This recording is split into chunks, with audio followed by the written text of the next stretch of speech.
Hello, everyone. Welcome to Itaewon By Night, Season 2, Episode 5. Thanks for waiting. Meet us after the break for Bad House announcements. As a reminder, per always, we have a tip menu. You can also use channel points. $10 will give one of our players a reroll, in which they can take the higher result. You can see that we have 2 new faces, so maybe they might need something. We'll see. $20 will give any of our players a flashback, which will allow players to rewrite history to succeed in or get an advantage in something potential. Itaewon By Night is also proudly sponsored for the rest of our series by Hero Forge. More information about that, you can check out our command !Forge for more information about our sponsor, and also check out !Standee to enter into week 3 of the giveaway. Content warnings for this show can be found by the Twitch !Warning. CW, rather. To introduce myself, I am Josephine. I am your storyteller per usual. I'm at Scary Dog Friend, and y'all are in it. Y'all are in for one. I'm gonna pass it over to Jen. Hi, I'm Jen/Jangles. Play Wendy. We both do they, she pronouns. And I don't know. We'll see what happens because Wendy's got some stuff to deal with. And I will pass it over to Hamna. Hello, everyone. My name is Hamna. I use any and all pronouns, and I am a TTRPG performer and producer. You can find me all over the internet at Lilith TTRPG. And today I will be playing Cerise Shaheen, our fledgling Ventru. And they are going to have a very normal time today. And with that, I'm going to pass it over to my sire, Jay. Hi everyone, my name is Jay Arnala. My pronouns are they, them, and tonight I'm playing Viridian Song, who uses they and she pronouns. And I am on the internet at Nalawu, and I draw shit. I'm passing it to... we have guests. Fabs. How's it going? I don't know what order we're going in anymore. How's it going? My name is Fabs. I am playing Jet today, the Thin Blood. I'm here to cause pain. And introducing our guests, I'll pass it over to Julie. Hi, I'm Julie. My pronouns are she, her. I am a cosplayer and occasional TTRPG, actual play, and etc. person. I am playing Ethan Hahn today, so things are happening to me, as I have been informed. You can find me on the internet at Toy Fairy Cosplay or just Toy Fairy pretty much anywhere. And I think I'm passing it to Dare. Hi, I'm Dare. Pronouns she, they, they. I am the internet's resident problem, and I'm just glad to be here and definitely not cause way more problems today as Iris, pronouns she, they, who's just a helpful person. Let's get into our recap for our last episode. Youngchul and Cerise finally have a conversation with some more honesty.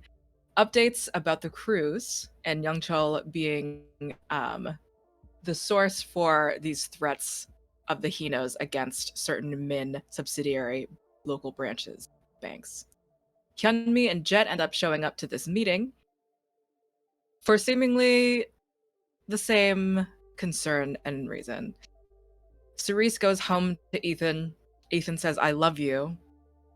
And after that sort of night, whatever comes after saying "I love you" to people, calls Viridian floundering about the relationship with which he just had a moment with. Wendy shows up at For Hunger, addled without the blood, and accidentally outs Jet and Cerise's predicament to Viridian. In classic spite, Viridian calls on an old, reliable Suri. Before we get quite to our first scene for today, I would love for all of my vampires to give me a rouse check.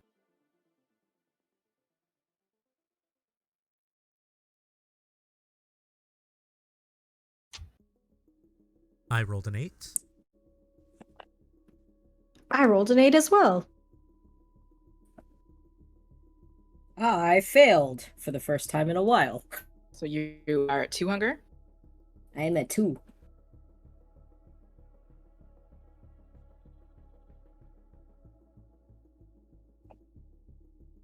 Hold on, my sheet's giving me a problem. One second. You're so Just good. having a day. Cerise, Jet, what hunger are y'all at? I'm at 3. I'm 3? at 2. Okay, I failed. So you were back at Yeah. 4 hunger. I'm back at 4, yeah.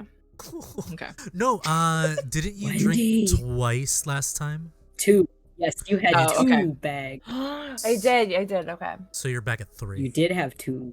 Back at 3. All right. This is a different sort of Itaewon by Night episode. We are going to actually start in the antique street of Itaewon. The antique street specifically, where the changelings have a home, but also Iris. Iris, a traveling mage. One person of varying luxuries, varying accommodations travel-wise. A messenger between all sorts of buyers and stakeholders of sorts. You find yourself now, your glass work store filled with one extra entity, a kindred, someone that maybe Ethan has spoken about in varying degrees, but you have found a very specific interest to something about this kindred. Cerise, you find yourself in a glasswork store. Ethan and Iris are already used to their own techniques, their own routine at this moment. Ethan seems to be manipulating glass using a blue flame. Something forces, patterns, predictability. It is warm here, clearly, with the firework that is happening. But I want to know, first and foremost, Cerise, this is the first time that you are joining Ethan on a lesson. What are you looking at? What are you peculiar about at first with the surroundings? Well, is this the same antique shop that we went to last time, or is this a different one entirely? It's a different one, but it is you're a walk down essentially. I think at first when Cerise entered this building, they were intrigued by all of the different sort of things that are on display around here. They, having been to the other antique shop before, I think we're at first trying to figure out like where in the shop the veil, so to speak, is, where there's a little hint here and there, a little whisper, a little trickle of magic that indicates that this shop is something more than what it seems like. Because last time they were caught off guard, but I think now Cerise is intrigued, especially seeing Ethan sort of come into his own with his magic, is intrigued at being able to detect it, being able to kind of see it. So I think at first that's what they're trying to do before the lesson begins. Iris, what sorts of things do you have a specialty with your glasswork, or do you find an interest in making all sorts of things?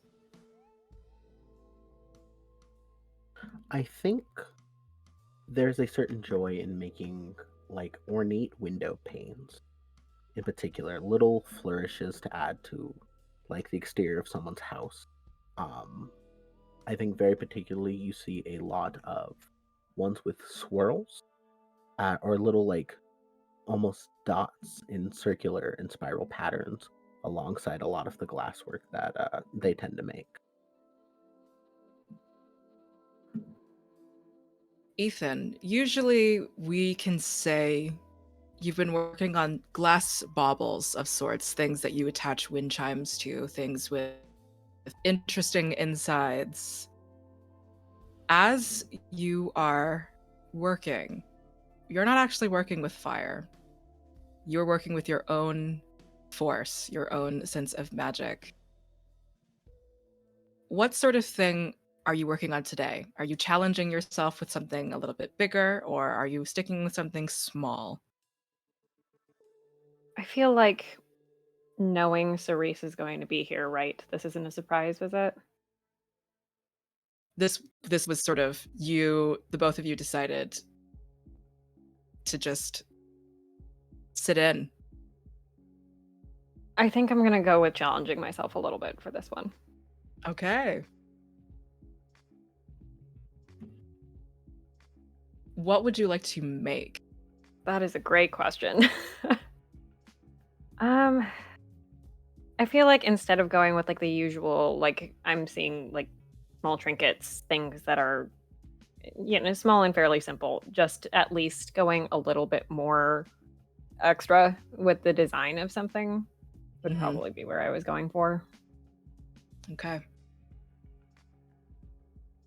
I will roll for you, and then we'll see what happens. Oh god.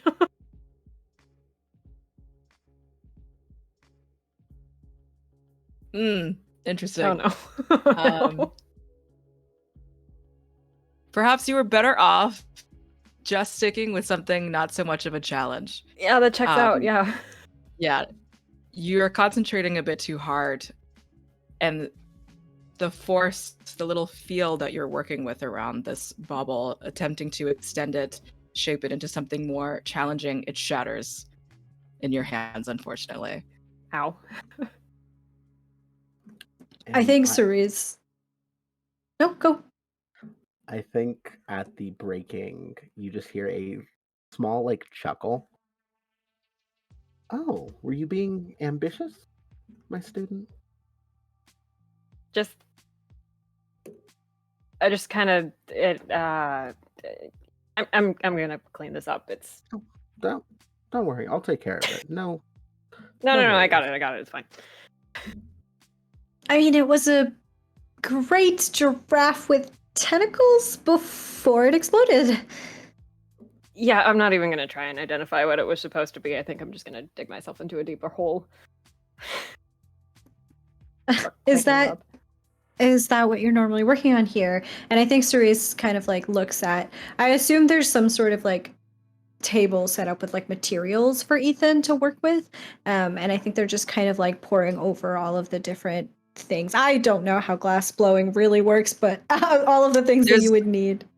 little colorful like groupings of like colorful sand sort of particles, and what looks to be like other pieces, what seems to be like the metal apparatus to meld into the fire, just sort of like a There's a lot general of tool rods. table, a lot of rods. Like glass. I think Cerise glass is looking rods. at the sand in particular and looking at all of the different colors that are kind of set out there, and looking at maybe like a sort of purplish colored one. They kind of like turn their head, look over to Iris and Ethan, one of whom is cleaning up the mess, and just kind of ask, "Is this normally what you're working on, making little trinkets?" Well, Yeah, there's oh sorry, go ahead. you first. There's like there's like this little guy that I made. I'm gonna hold up like a little, I don't know, tiny elephant or something. I mean, Ethan's still learning, so generally nothing too intense from him, but I try to keep it. I generally enjoy working with window pane. And Cerise, I think, walks over to Ethan and like takes the little elephant out of his hand and like looks at it. And I assume it's like quite relatively well made for all intents and purposes. And they look up with it still in their hand. I think Ethan's powers could probably be used for something a little bit more.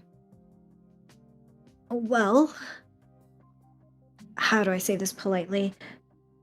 Powerful? I mean, after all, have you seen the things? Ethan, have you showed Iris your, well, the banana milk trick? Yeah, that's a way to phrase it. Have I shown Iris that? That's I want to fully put that in your hands. Did you just blow up a banana milk carton in her glass work store? I feel like I didn't use a banana milk carton, but I think I did absolutely like try to be like, look, I did a thing. Look, I learned how to do something. I did not use banana milk to cover myself in banana milk again. I mean, while I understand the importance to, I guess, play around with explosions, I do believe there is a fundamental understanding that still needs to be mastered. You want to start walking before you start running, you know? And glass blowing gets us there. How? It's meticulous. It requires a lot of concentration, requires a lot of work to make sure it is done with proper execution. You don't start doing something like this and gestures to like the window nearest her, which is, I think, a very large, ornate, well done, like full just mural of glass, without starting with something like, and then like picks up, I think, a small, like almost like glass blown bird, something like this, all in due time. As I'm like finishing up clearing away glass shards and whatnot, I'm just gonna like under my breath kind of be like, kind of think it's apples and oranges, but okay. Does Iris hear that? I was deciding whether or not to engage with it. I mean, I don't want to be rude when I say this, but that's the reason why one of us is teaching and the other one is learning. You'll Kinda- understand the fundamentals eventually. Just gonna grumble about it and then stand off to the side. Not too upset about it. Well, why don't we figure out where Ethan is exactly? Maybe he's grown more than you think he has. And I think with that, Cerise, who had been poring over the sand, takes a like fistful of the purple sand that they had been looking at, and they quickly turn around and they say, "Think fast," and they throw it at Ethan. Okay. Yeah. Ethan, Oh, looking over your powers, the things that you've learned, well, at the very least under Iris's care, all varying manners of ways, walks through nature. More certainly, we have glass blowing, but there's also errands, seemingly chores, teleportations to other sides of the country. Looking over your powers, what would you like to do, considering you have purple sand being thrown at you at the moment? I do.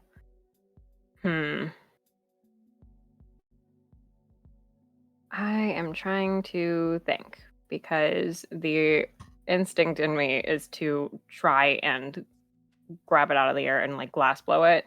And I'm trying to see what is the best way to go about that.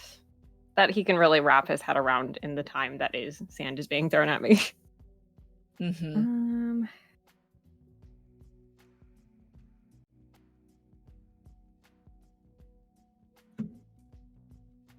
Is control of minor forces going to help me, do you think? Yeah, if it's like Ethan's immediate instinct to attempt to make something out of it, that definitely makes sense to me. That sounds perfect. Okay, you have one reroll from zombie, so just we'll see how this goes. It doesn't shatter, but you are going to make something fairly rudimentary, still something fairly simple. What do you make? What is the first thing that you sort of see thinking of purple being thrown at you? This is also something that Cerise sort of regularly does, is that fight or flight instinct of making something happen. My first instinct is just catch it out of the air. So I think what it turns into is a sort of amorphous blob instead of a distinct like a distinct animal or a distinct shape, but it does sort of turn into this like abstract shape with movement still in it. And I'm probably going to need to like catch it out of the air. Like it's going to fall a little bit and I'm going to have to catch it instead of just it perfectly forms in my hand. We won't hear life super hard, and we'll just say that you catch it. Okay. And Cerise like turns to Iris. See? Fast reflexes, fast instincts. Does fast reflexes translate to a complete mastery of the skill to you?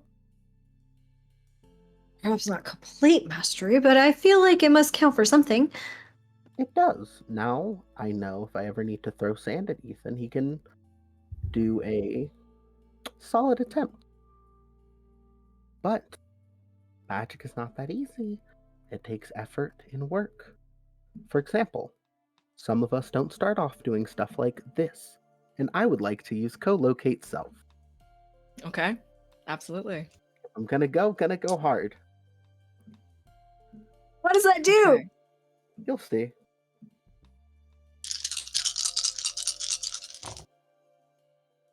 Yeah. That is going to be 7 successes. Beautiful. So I think as I say this, you see a second iris sort of step in front of the sand, pick up, and immediately just start like letting it run through her fingers.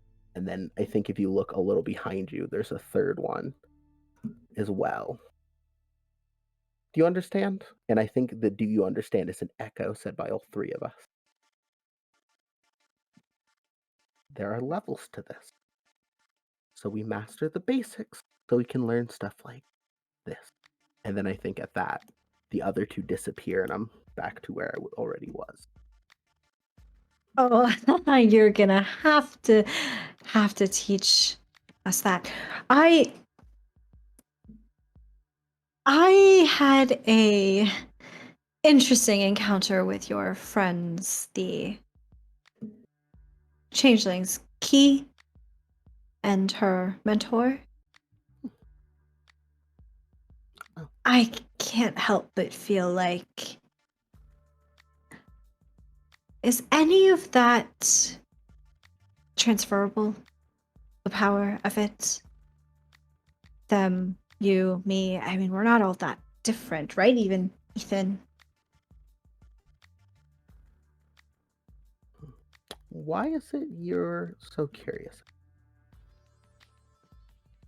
Well, when I met Key, it was under very interesting circumstances. I had ingested a substance that was made by the Fae, a particularly enticing one, let's say. And it felt like a power similar to my own.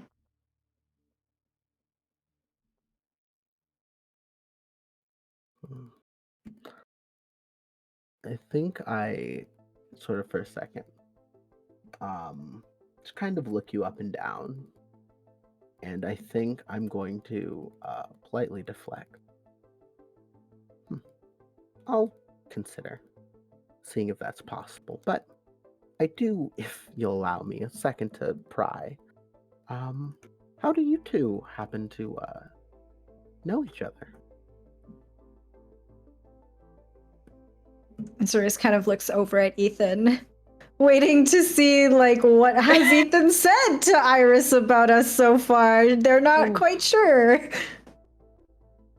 I'm just gonna kind of like, well, because I haven't told Iris in extreme detail about Cerise, but you have come up a couple of times, and I'm just gonna, yeah, so Cerise and I know each other, because I am in an awkward position right now. And also, Julie, have forgotten like the exact entire story in this exact moment. Yeah. I've meant. Sorry, go ahead. To quickly recap, essentially, y'all were around the same law enforcement spaces, but Cerise being a defense attorney. Funny. Yeah, I've mentioned Cerise before a couple times. We met at like around work and stuff. It was a case that I Yeah. needed help with, and Ethan, being a police officer at the time, had information. Understandable. And Is that why you two are still enjoying each other's company, or is there more to it than that? Ethan wants to get out of this conversation.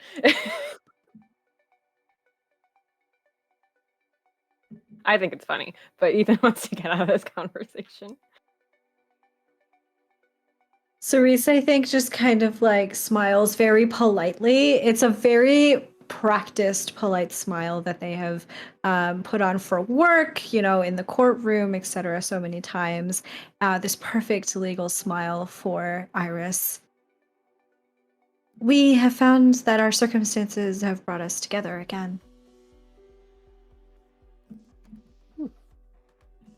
Ethan needed help, and, well, I could provide it. Interesting. Out of the kindness of your own heart, I suppose. We all must do what we can for other people, no? After all, why are you giving so much of your time and energy over to Ethan? Out of the kindness of your heart, I suppose. Well, I'm not necessarily the best teacher in the world, but Ethan certainly needed one, and I'm a competent enough maid that I could offer my talents and my knowledge, and I'd like to say there's been improvement. Would you agree? And I kind of give a, almost bounce the conversation immediately back to Ethan with a little, just curious look on my face. Yeah. No, yeah. Yeah, I think I've learned a lot. I'm just sort of like nervously looking between Iris and Cerise. It's just, I mean, I don't know. It's like you two are asking me why I have friends or something. It's really not that big of a deal. I'm gonna, yeah. He's just like, I want to leave. Like, I think Cerise kind of like takes a step back and sits themselves up on the table on like a area that the tools aren't on, where there's a little bit of space, and they say, I really don't see what our personal life or anything of that sort has to do with Ethan's lessons. So, I mean, don't let me get in the way.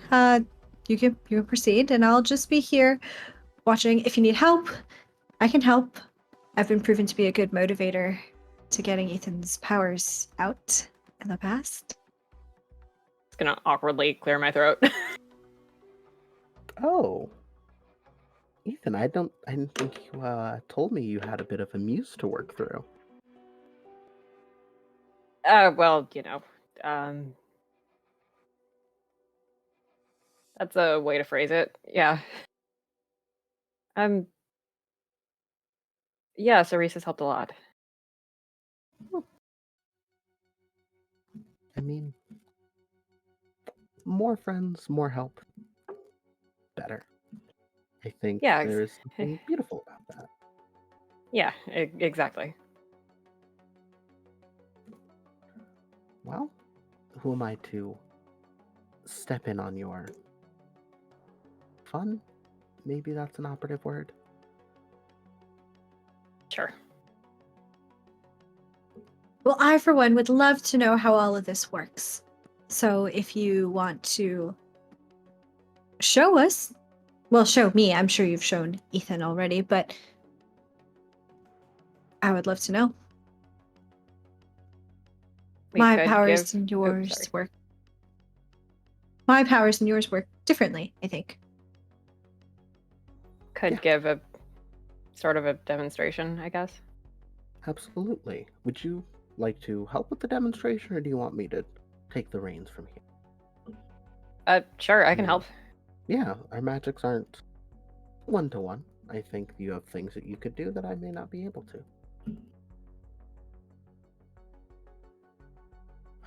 But I think I grab some like almost a fistful of glass and immediately begin like doing some light magic. I'm trying to think of something that'd be fun.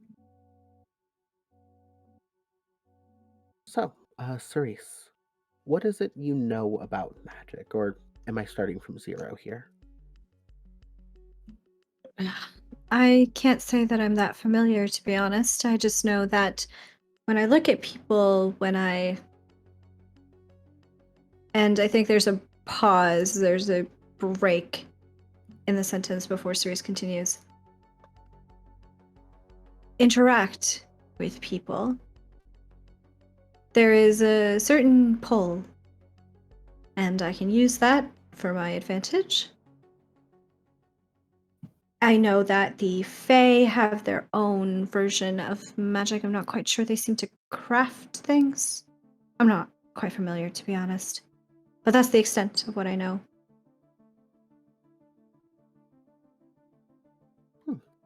Okay. Well, we all have things that work through us and that we use to help give us, our magic.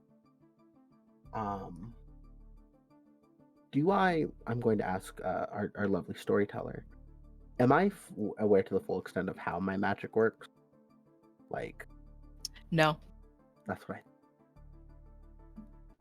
But there's a certain few of us who have a bit of help in magic working through us, but there's not too much left.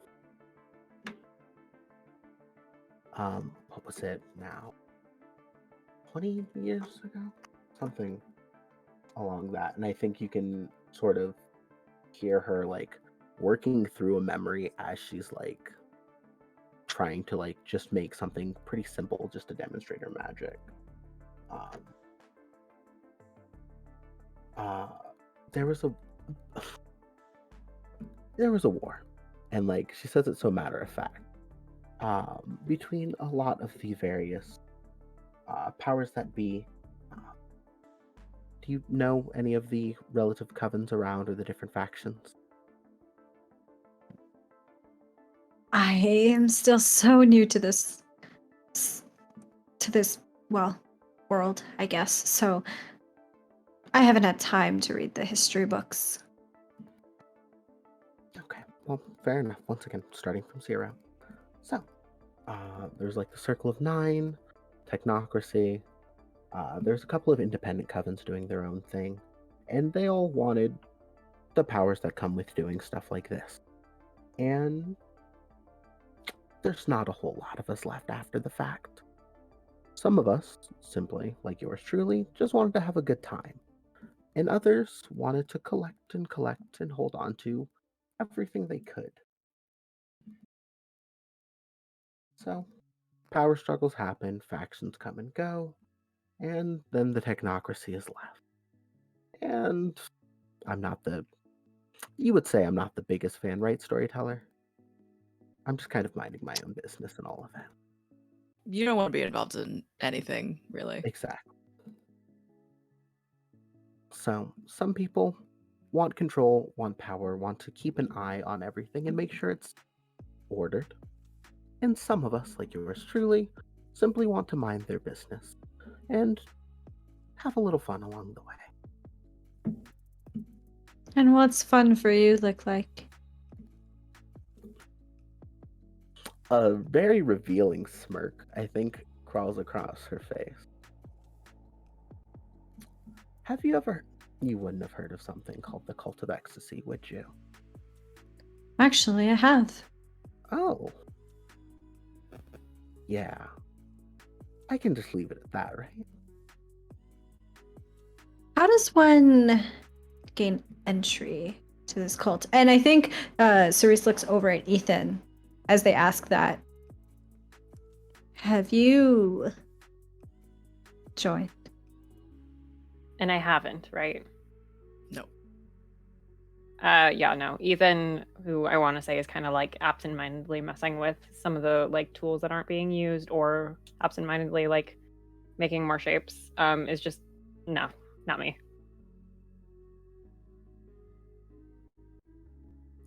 if there's one thing they don't really do, it's organization. So I don't know if there's a central structure you talk to join anymore. I just simply practice what I've learned through all of my actions.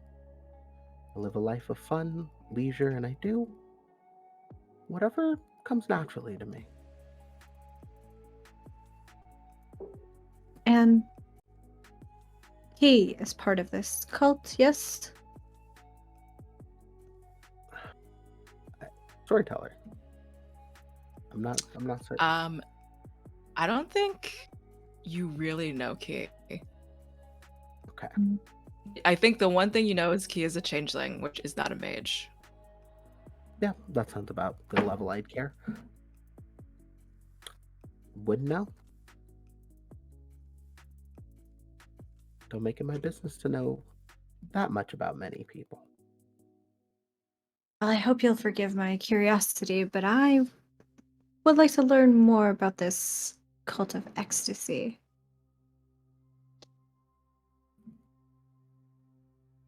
I want to do something.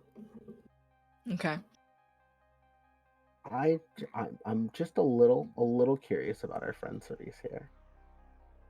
And you know, I just want to see if the Ring of Truth will be useful in the rest of this conversation. Fear. I don't- Okay. Fear. And if it isn't a good roll, I'm glad to use my reroll on it. Okay, cool. Do you have anything to worry about, Cerise?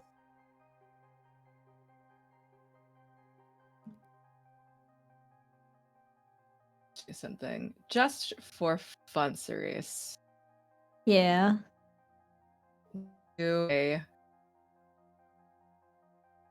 Let's do a composure awareness on your side.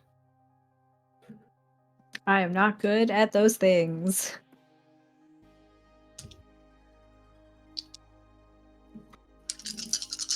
I gotta be still failure. Okay. So here's what happens. Iris, you get all 4 successes on that.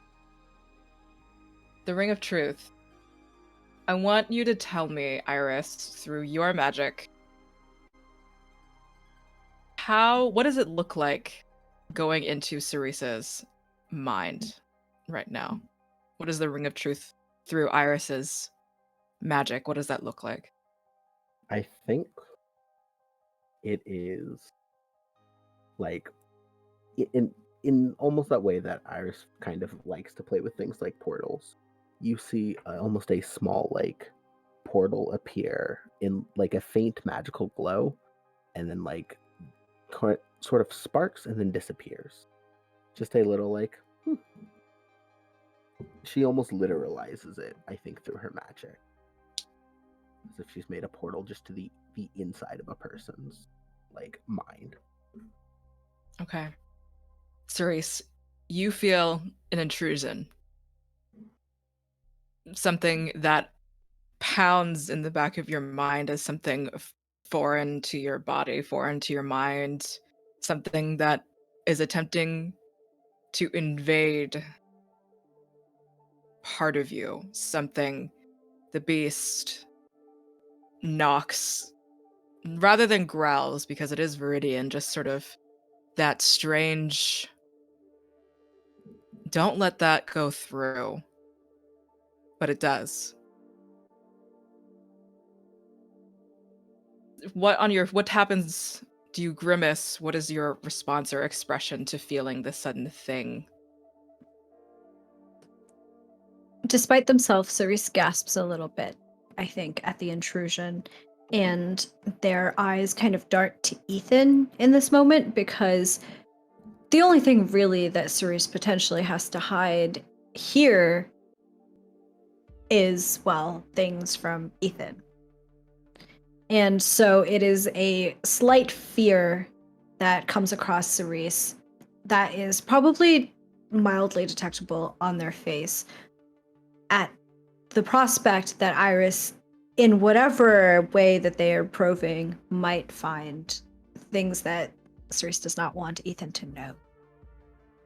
I'm gonna kind of like defensively look at Iris and go, What are you doing? Hmm? Like what is that? What are you doing? I was just curious. I was going to have a honest discussion. It's a little rude to have a conversation without asking someone first. That's fair. I think she says she does not apologize, but she does say that's fair, almost almost as like a side thing. Yeah, fine, fine. You had nothing to hide, right? Nothing. If there were things that needed to be said, they would be. I love that. Open tables. Love nothing but honesty. And I'll dispel this. I'll dispel the magic. It's fine. Ethan, I, what are you doing? How are you feeling at this conversation that's sort of happening in front of you? Oh, there's definitely like a defensive thing for Ethan, I think, on Cerise's behalf. But at the same time, I think there's just been this doubt about Cerise that has been creeping in. So if he looks conflicted, that's not too surprising.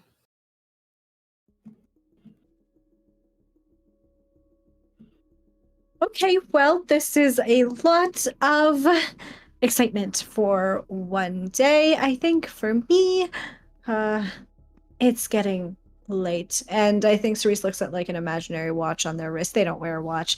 And they They- just kind of they just kind of start walking, I think, towards the door. I think I will make my leave at this point. But Iris, we certainly should talk a little bit more, I think, about the cult later. oh, absolutely. I'd love to talk about anything. It's always a fun time. Ethan, you obviously don't have to come if you've still got work you need to do, but I think I'm going to head out. I can catch up with you in a bit. Wouldn't want to overstay my welcome. Thanks for bringing me along. I think Iris, just in that immediate moment of wanting to just always extend a kind a kind offer, she yells, "You're always welcome." It doesn't feel like you are, but she says it. Yeah. And I think and Cerise catches that. The insincerity of it. yeah, and the like I'll catch up with you later isn't even I'm staying to talk with Iris. Like I am clearly not very happy with her, and I'm probably gonna finish up anything that I have to and then leave. And I think Cerise heads out of the door. If there's a bell on it, I think that kind of like chimes and rings in their absence and leaves the two of you to finish your lesson. It is now in the usual arrangement. It's Iris and Ethan leaving after that very tense interaction. Iris, Ethan, is there anything you speak about for the remainder of your lesson? I think the second the door closes, Iris just almost matter-of-factly says, they're hiding something. You just met them. I'd be bad at what I did if I wasn't able to pick up on. That's not like the point of it. Why would you do that? Just looking, just looking out for you. Yeah. You are my student after all, and I do need to teach you. And I want to make sure that you're keeping good company. Thanks, Especially if I they guess. motivate you. Yeah. Listen, Cerise is important to me, I don't need all of this. I get that you're looking out for me, but we can just keep going with the lesson. Yeah. Oh, have I ever told you my theory on how your powers work, by the way? She says, like, matter of factly as she's, like, just continuing. What's your theory? Oh, through a dream. You probably got your powers through, like, dreams? Huh? Yeah, no, it's not. Normally, it's kind of a mage thing or a changeling thing, um, that some people get their powers through dreams. Have you ever had a very strong dream or something that resonated with you? You remember dreaming once and then feeling different after the fact? Remind me if I'm wrong. I feel like I have. Tell me that one more time. I feel like I have had a weird dream that is magic related.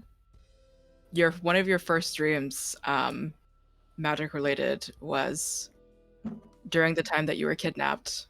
You were dreaming about being able to move and force things apart. Yes. Yeah, that I did have a weird dream once. Yeah, I've been sort of thinking about it for a while, and seems like there's a solid shot that it might be dream related. Can't confirm it, obviously, but. And she's, once again, just working on a window, like, not even looking at you. Like, Wait, another. yeah, and I'm just like, wait, hold on, go back. Like, what do you mean you can't confirm it? Like, I'm is that good. it? I'm not the best. I can't. Okay. Yeah. Just based on everything I've seen from you, seems like there's a solid shot. Great. Does that mean anything else for me? Today, probably not. In the future, yes. Um, Idea of study, things to look up, some new errands that I can have you work on. Maybe find some stuff to help you with that. Yeah, that about checks. Yeah. And I think Iris just kind of continues on as normal. Okay. Presumably your session wraps fairly soon.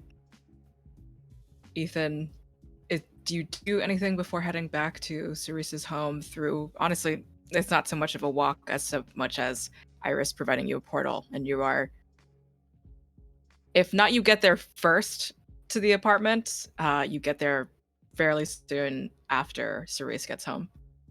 Yeah, no, I'm trying to get out of there pretty quick. Okay. Wordlessly, you climb through the portal.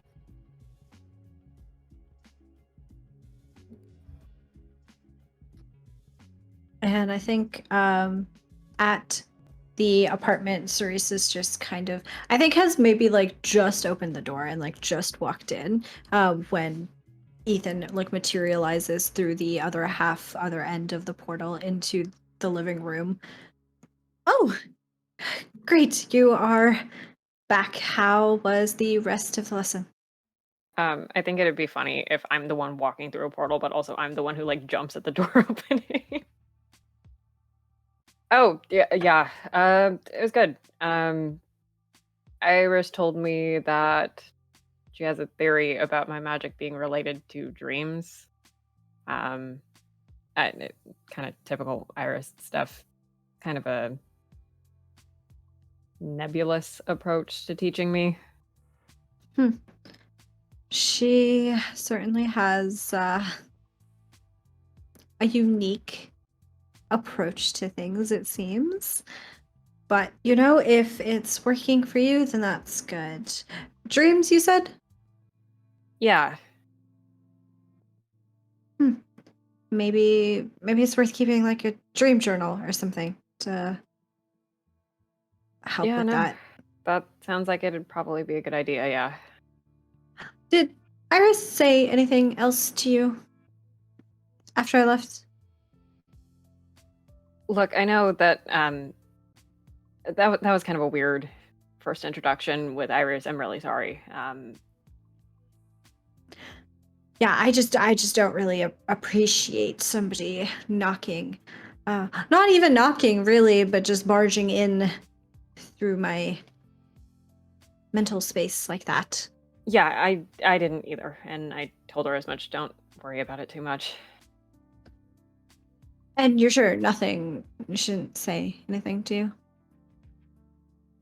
No, there's nothing.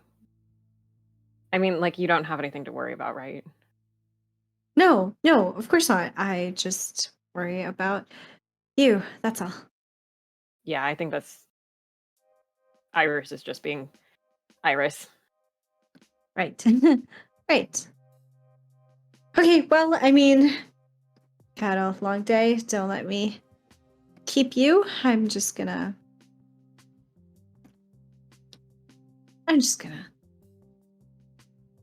Yeah. Cerise, considering this being the next day, at what point did you check your phone? I think Cerise would have checked it while they were like headed home. So like on the way from the antique store where Iris works to the apartment. Okay.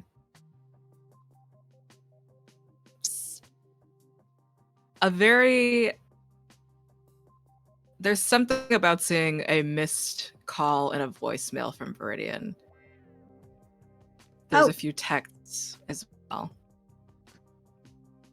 Cerise, I think maybe didn't have the brain space to necessarily really like check all of that while they were headed home. I think they were preoccupied in their head, kind of going over like, okay, like can I tell what Iris was able to see? I mean, if I think really hard and think back to what it felt like, maybe I can pinpoint the exact thoughts and memories that Iris accessed. And it was just kind of like ruminating on like the possibility of Iris telling Ethan everything.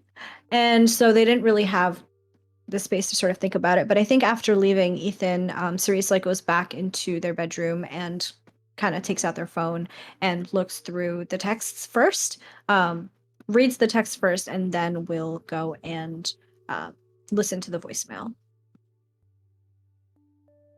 Okay.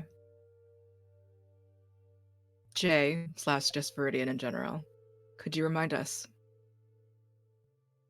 Yes, I'm racking my brain to try to remember exactly what I said.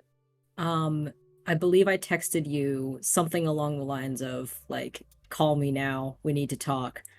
And then I left you voicemail after having attempted to call you and you didn't pick up, saying something like, I don't know why you're not answering your phone right now, but basically text me back. We need to talk as soon as possible.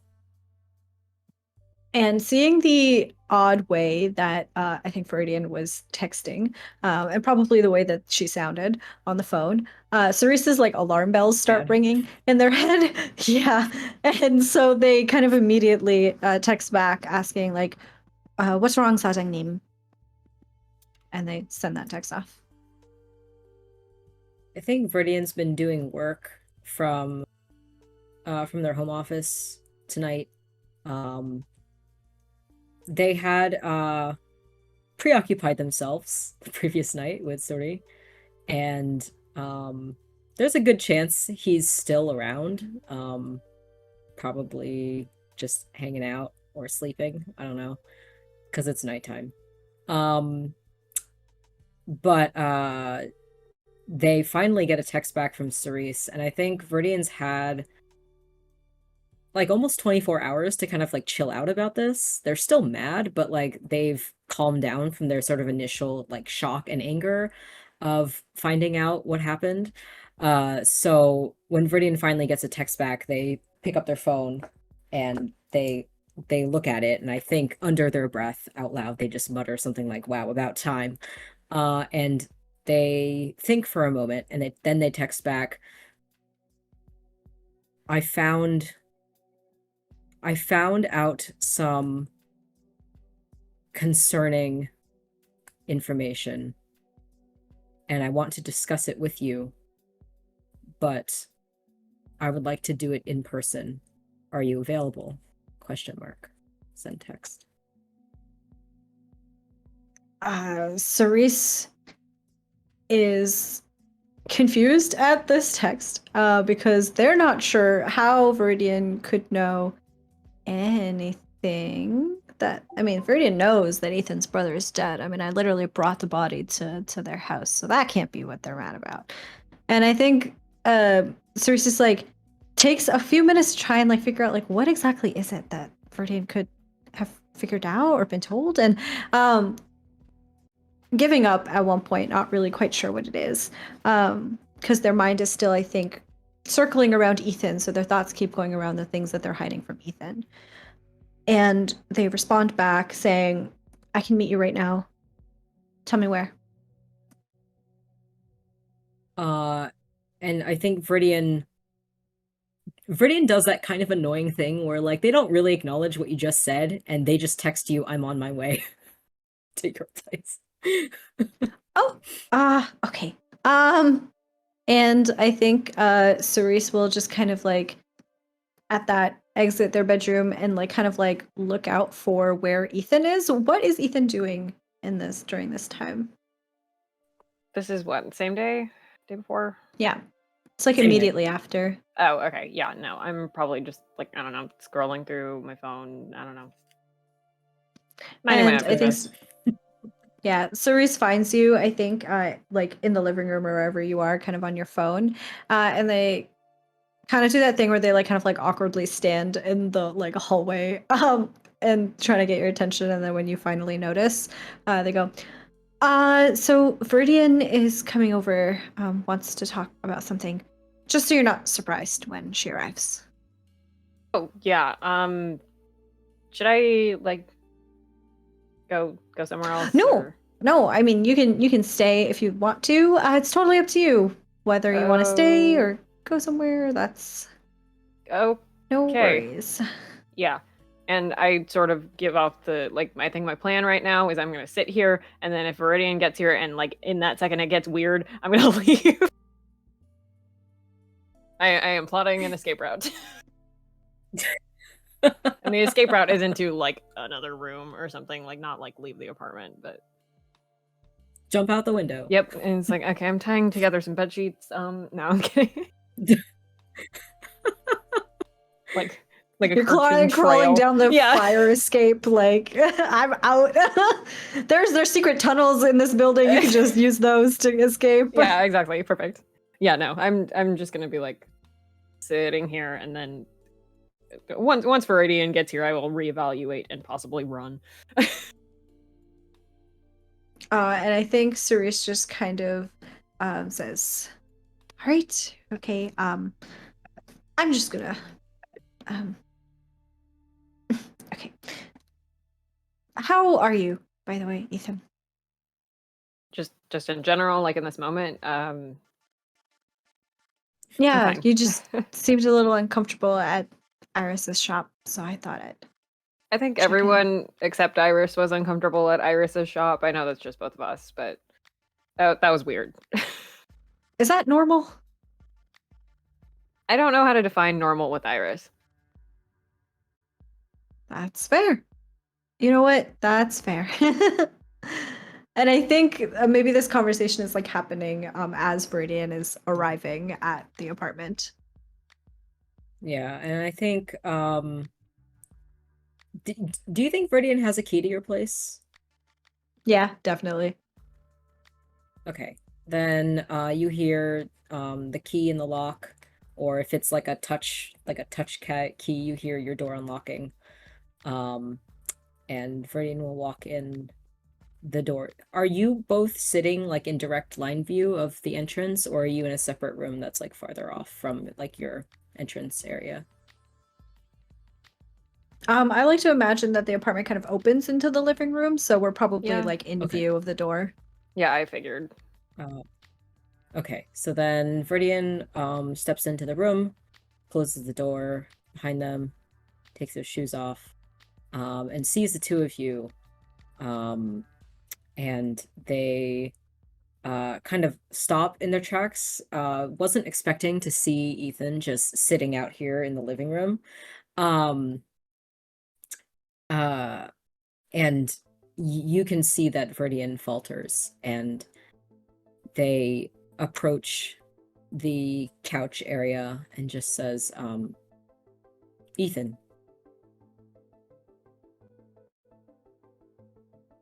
It's Hi. kind of a greeting, maybe. And Viridian's eyes shift between the two of you, kind of seated together here, and they say, to Ethan, I trust you figured it all out, or... And just like thinking back to the conversation I know that Viridian and Ethan have had. That phone call. Yeah, it's like T. Yeah, like he very clearly has not brought that up yet, I'm pretty sure. But he's just gonna be like, yeah, I have it figured out. I'm glad to hear it. If you don't mind, I need to speak with Cerise alone. Yeah, I'll get out of your hair. And I'm going to take that escape route I was talking about and like go hide in another room. What exactly did you figure out? I think Cerise is saying, like, as to your back, like, as you're leaving the room. Don't worry about it. Later conversation. As he's leaving, Viridian will look at Cerise and say, Ethan called me last night.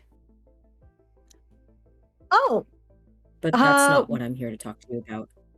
What exactly for? You can see in Viridian's face that they now realize that Ethan has not mentioned to Cerise that he called them last night, and Viridian's face kind of like sets, and she says, I'm sure he will talk to you about it. It is something for you and him to discuss. Sure. Okay. Well, if that's not what you came to talk about, what exactly? Is everything okay? You seemed upset. I am. But I've had some time to think about what I want to say and how I want to say it to you. Cerise, Wendy came over last night and shared with me information regarding your relationship with Jet. Why did you lie to me, Cerise? When you say relationship, you mean... Viridian scoffs and looks away, almost in disbelief, and they look back at you and they say, you know what I'm talking about. After the morgue, I warned you never to feed on Jet again.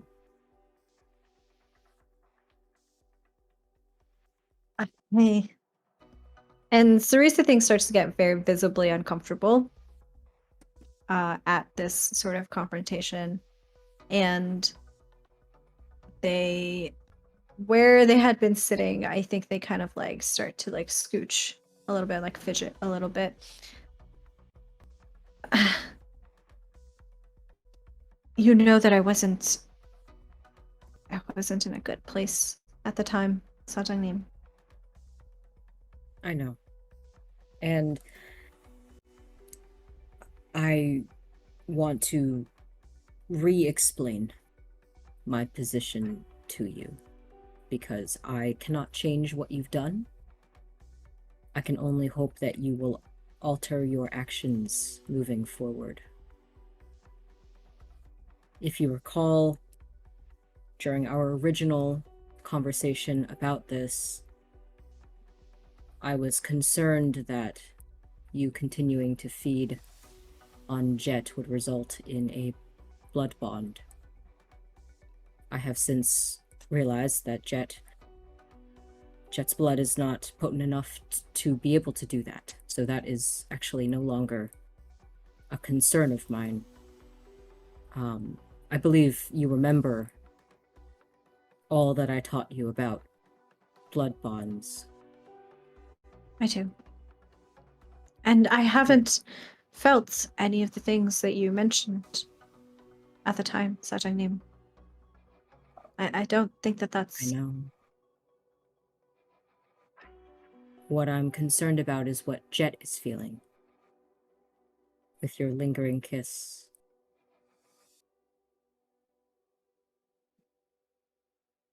When you and I feed on people, the vessel from which we drink experiences ecstasy. And if you do it enough, they fall in love with you.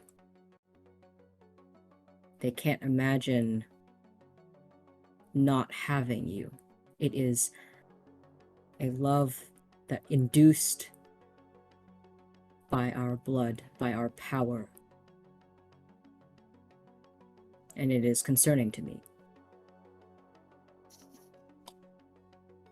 And also, and Viridian kind of like trails off and breaks eye contact with you to look off to the side. Also explains why you and Jet have been acting strange with each other, I think. Does it not? Am I correct? You're not incorrect. Things spiraled after the first time. Like I said, I wasn't in a good place. And, well, I shouldn't have lied to you. But you would never have approved. You would have never understood at the time anyway. I thought I could handle it on my own. Everything with Jet. I'm sorry. You are... Viridian listens to your apology and nods. And they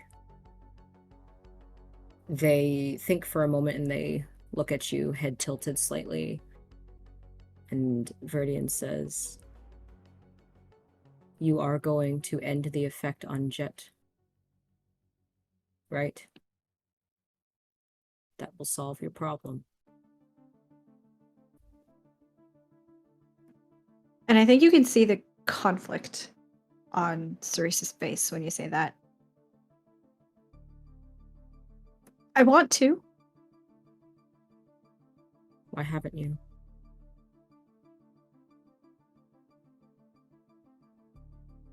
It's like you said.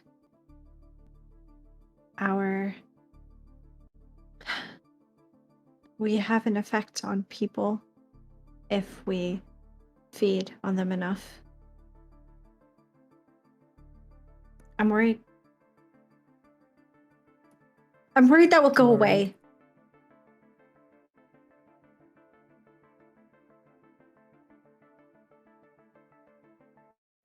You're worried that Jet will no longer love you?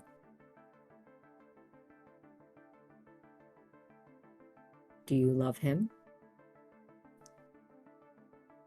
And Cerise, I think, like, bristles at that question. And they remember Jet telling them that he loves them and them not reciprocating and that spiraling into everything that is happening right now. And they just look at Viridian, and I think they get up at this.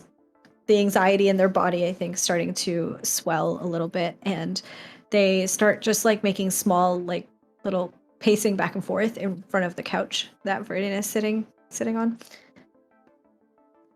I don't know. I just know that I would rather that Jet be mad at me, but still, care about me than not care about me at all. I'm worried that if this ends, then all that's left is just anger. Viridian's gonna reach out for you. I'm assuming you're pacing right in front of me. Yeah. Viridian's gonna reach out for your hand. And they'll take it. And Viridian will hold on to you in an attempt to get you to stop pacing. And assuming you stop, they'll reach for your other hand so that they can hold both of your hands. And they gently pull you over to their couch where they're sitting and guide you to sit down next to them. And Viridian says, if you truly love Jet in return, which even though you have not said it, my instincts believe that to be the case. And their voice turns up at the end as if that's a question, but they keep talking. If you truly love Jet, and if he truly loves you, you don't need the magic that we have for your relationship. You should not need it. If the relationship is there, you will need to mend what you've done. But the two of you can grow on from this.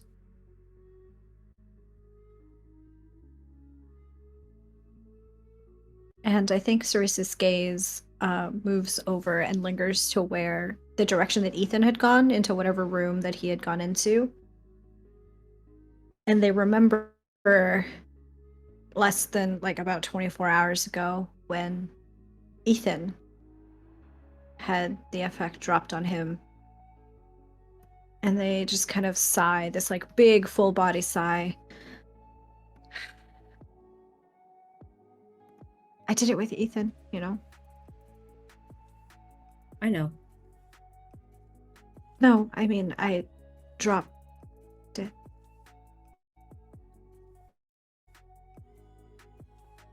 Viridian's just nodding, like they already know.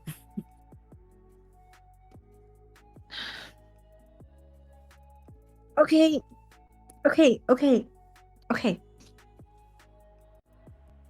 But what happens if he's just mad? And that's all. And then the coterie falls apart. And then what about Wendy? Cerise. She would be so Cerise. devastated. Cerise, you cannot run or hide from what you have done. The best thing you can do is to try to move forward. If he's mad at you, he's going to be mad at you, but I've been mad at you before. Frankly, I'm mad at you now, but we've been able to move on. Haven't we? We have. And why is that? Because you care about me, and I care about you. We may disagree, but we still care for each other. You're right. You're right. You're always right. I know. I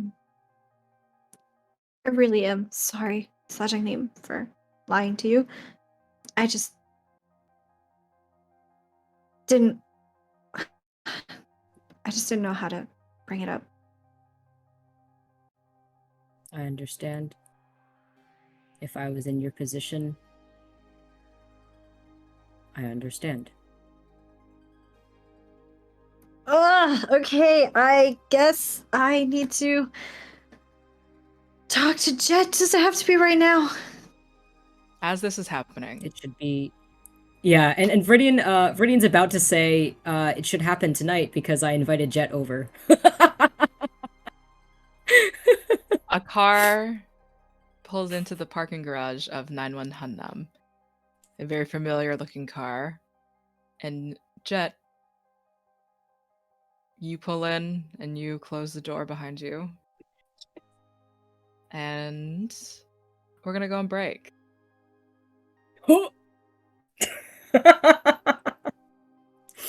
Stay tuned Sit for tight, announcements. everybody. Stand, See you very soon. stretch, hydrate. We'll see you guys in a I'm bit. screaming right now.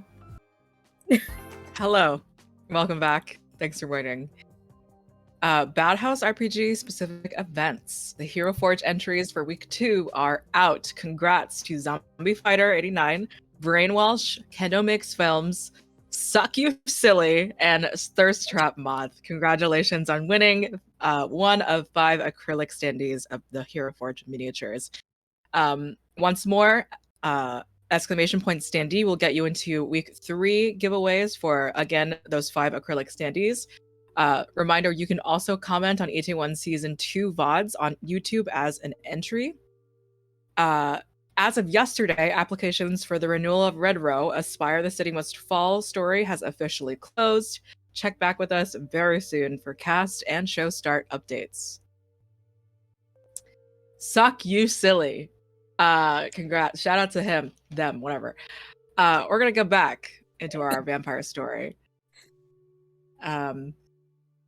Jet, you're pulling in, getting into one of the guest parking spots in this parking garage. Who's next to you? Before, as I got the text, I think Yeah.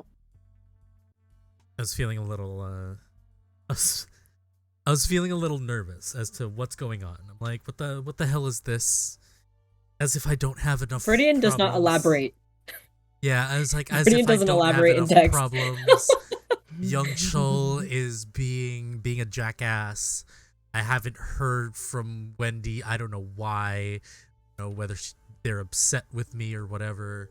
Viridian of all people just messaged me out of the blue. So I text Wendy, and I say, "Hey, where are you at? I need a second. I need some company. I can pick you up." Wendy just texts back, perfect. I need a ride home. Okay. And yeah, I think Jet just gets the address. Soon enough, you see the familiar car drive in, and on the seat is these wonderful mini Yakult drinks, these yogurt drinks, and a side of chocolate, which Wendy knows enables them to digest food. So yeah, they open the door. Yo, presents! Perfect. I got you a present too. Actually, I was on my way back. I got one for you. I got one for Cerise. I already got one for Viridian, but that's okay. Here, and Wendy just throws you, a box. Oh, what's in this? They start to open it. What's in it? So it's a little square box, and you open it, and it has a little, it's like a chain. Does Jet like gold or silver or any of those, or does not have a preference? Jet doesn't have a preference. Jet normally just wears the hodgepodge of jewelry. Okay. So then it's whatever you want. But it's like a little chain, a little thin one, and then it's got a charm with like a heart on it, and then like a chocolate bar and a juice box. And Oh, that's so cute. and Wendy gets in the car awkwardly and is like, number 1, that's for you. It's a forever bracelet. This ties us all together. You are not allowed to take it off, and we were all gonna go get them put on together, except for number 2. We have a problem because you didn't tell me that I wasn't supposed to tell Viridian that you and so whatever is happening over there. And Wendy just like starts opening up the chocolate bar and like drinking, and is just like getting comfortable, and is like, so I you know. Anyway, do you like it? First off, yes, I love it. It's something to match my tattoo. Aw. And he starts pulling out of like from park and starts driving. I'm sorry. I mean, I didn't really care if you told Viridian, but I guess there's something happened. I'm sorry. You don't care. You don't care. Should You I? know, I felt based on the reaction that I received when the words came out of my mouth hole. Yes, I think that maybe caring a little bit, just a little bit. I don't know. Maybe it's me. I don't like making Viridian mad, just as a general rule of things. I get. That's fair. That's fair. Look, I didn't tell Viridian just because me and Viridian aren't close like that. Okay, well, maybe next time you have big secrets and you're gonna tell me big secrets, tell me that they are secrets.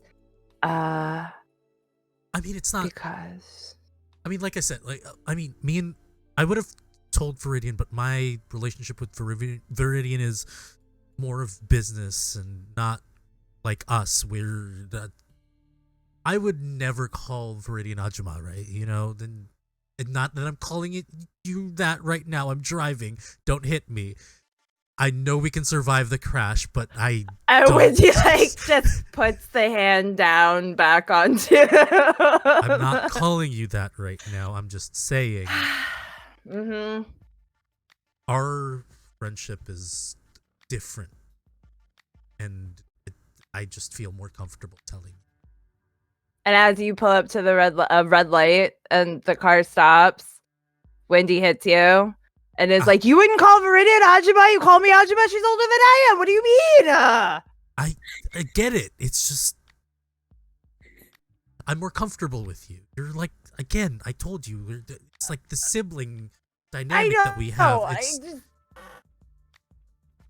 You're the only thing. You're the closest thing to normal that I have in this group that we have. Which is so sad for you. You know this, right? I know. Okay. I'm just making sure we're all on the same page. Why are you going to my house? Why are you going this way? What? Who are you going to see again? Viridian told me to meet up, and I don't know whether you got the text. I also assume that you probably are expected there, so might as well. I didn't get a text. I don't know. We'll find out when we get there.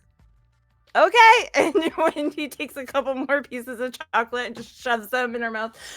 Starts like turning up the radio and kind of just slouching into the seat, like saying their last rites or whatever. Because and I think after a while we just get there. Mm-hmm. And yeah. I don't know if Wendy would know the passcode to the door. To the building I live in? No, to Cerise's apartment. Oh, Cerise's apartment. I thought you meant like the building. I don't know. That's up to Cerise. Yeah, I don't see why not. I feel like, yeah, you probably know mine too. So, we get there. I get out of the car. We go up to the steps. I punch you in the arm a couple more times, just, Okay. for fun. And you deserve it. And I can't believe you're dragging me into this situation with you by accident, but it's okay. And you're lucky I love you. And then Wendy walks into the apartment, where are you? Are you like near the door? Like if we walk in, can we see you? Yeah, I think because Ethan had left the room to give myself and Viridian privacy, so we were seated on the couch in the living room, which we had established the door opens into the living room. Right, okay. So Wendy's gonna we're like- walk in. yeah. Oh, go ahead. Oh, I was just gonna say we're seated next to each other, probably facing the door, and I think Viridian's still holding Cerise's hands. And I think after our conversation had concluded, Viridian would just like was trying to reassure Cerise that like you don't need the magic if you know the feelings are there and you'll work it out eventually. And I probably offer you just like a kiss on the cheek, just reassuring. Yeah. Aww. That's so And then you wholesome. walk in. And then we walk in. And then Wendy is gonna walk in, see you two sitting on the couch, kind of like have a moment of like, whew, okay, that's back to normal. And at least you're not fighting currently at this moment in time. And then take a little box out of the inside of their jacket and go, Cerise, think fast, and just toss it at you without checking to see if your hands are ready or not. And walk over to your bar counter area thing and just sit on the counter, pull out a juice box, and just wait. So Viridian watches as you walk in and is confused to see you because Viridian invited Jet and didn't message you because the reason I invited Jet was so that Cerise and Jet could talk. but and you didn't. Viridian looks at you. You also didn't specify that, right? I also did not specify. Yeah, no. So I'm like, what's going on? Is this about, I don't know, the Second Inquisition? Is this about fucking the executives asking shit again? Do they want you to cut me out? I don't really care. No, it's not that. Viridian drops Cerise's hands, and looks at Cerise and just like gives you a sort of like gentle nod, and just says, I spoke to Cerise about, well, you know what happened as much as Cerise does. When you Wendy, look would you like over- to come with? When you look over at Cerise, because their hands were in your hands, whatever you threw at them, Wendy, it hits them in the face, and then lands in their lap in front of them. So it just kind of like goes, and they go, ow. And also I got a bestial failure. I don't know what that means for me, Joe. Your hunger raises to 4, Oh, goodness. Amazing. They also and you are more irritable. Everyone's hungry.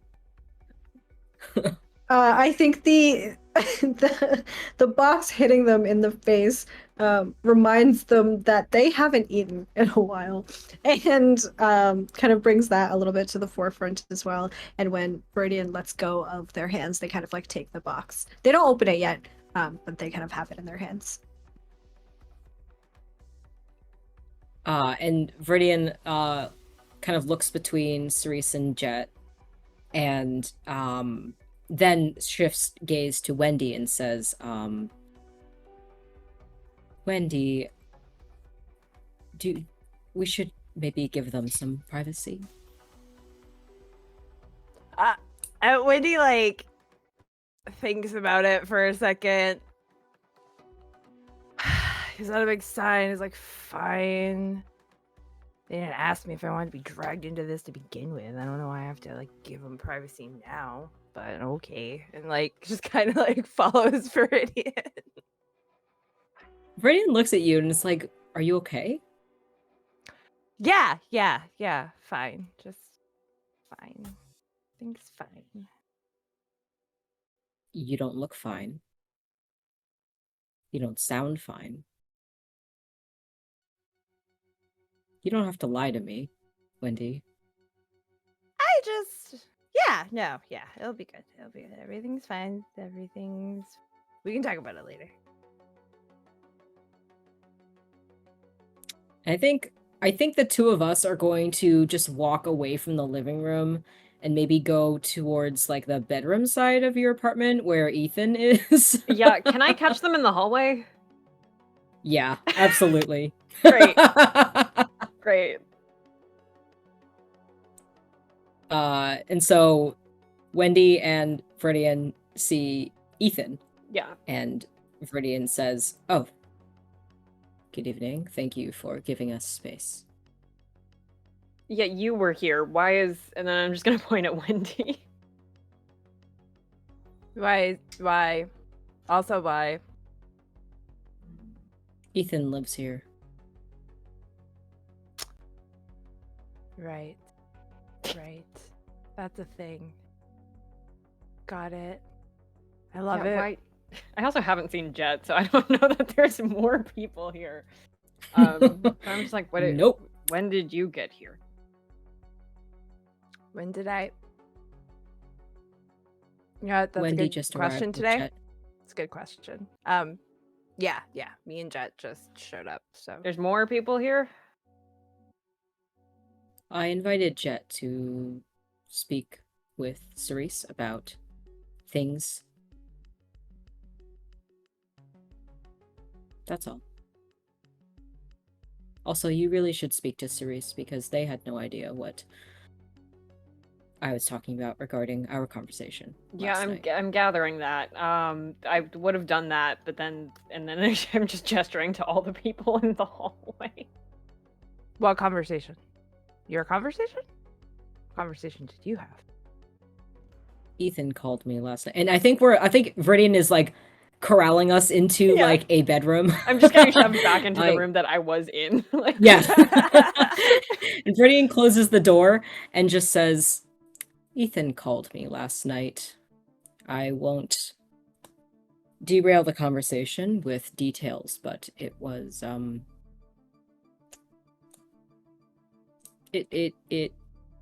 well, and Viridian just looks at Ethan. Their facial expression kind of reads kind of like Viridian still doesn't know what to make of that conversation. They still feel like it was kind of a waste of time, ooh. of their time, and is just waiting. Do you want me to explain this? Like, I don't. You don't have to. Yeah, I'd rather not. Okay, so I'm gonna sit over here then, and I guess just wait for everybody else to figure out what they're doing. While we pan back over to Cerise and Yeah, Jet, excellent. Wendy and Viridian, give me a intelligence or wits plus occult and let me know. Oh. Intelligence or wits plus what? Occult? Occult. Okay. Is it a feeling that I have is why I'm rolling, or like is this just like an awareness check? I'll help you perceive something magic related as Jet and Cerise have their moment. Gotcha. I rolled 2 successes, I think. Maybe. Yes. Yep. Okay. I rolled 3 successes. No. 3. Yes, 3. I will let you know what that is in our little DMs. Fun.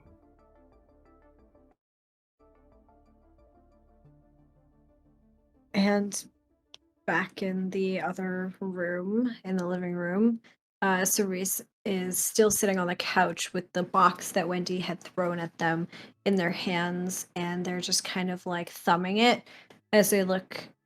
And they just kind of like watched as the procession left the living room, and they look over at Jet. Hey, I didn't know you were coming. I didn't expect this either. I don't know what this is. So why are you here then? Maybe ask your sire. I don't know what this is. And Cerise just kind of like their eyes flit over to where the bedroom was, and they flit back to Jet, and they say, well, if you're here, maybe we should talk. It seems that every time we do talk, just ends up as an argument. I kind of want to skip that tonight. I don't. Believe me, I would love that. I would love that. I don't know, though, if we can, though.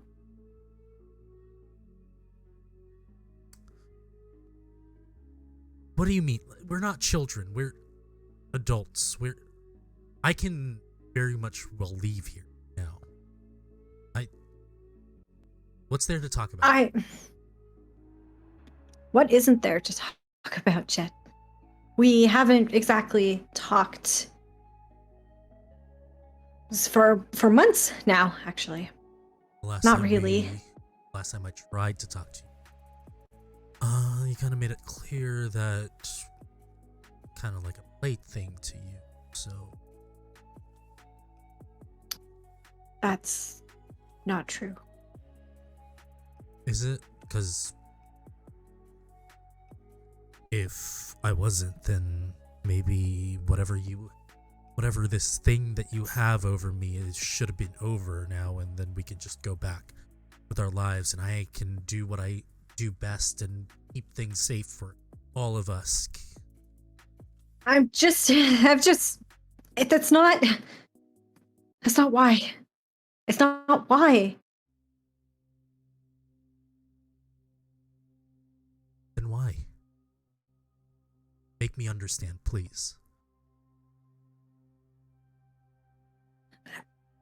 And I think Cerise gets up and starts to walk towards Jet. Jet kind of steps back a little bit. And Cerise, noting the step back, I think stops in their tracks with the distance between them. Still holding the box from Wendy. Because I'm scared, okay? Scared? You're scared, so you keep people in cages that they can't escape from? Does Ethan know that he's also under your control? He's not. Anymore. So you'd end it for Ethan. But not for me. You're different than Ethan. You can end it yourself too, and you haven't yet. Or at least you can try, but that's what I wanted to try to talk to you about.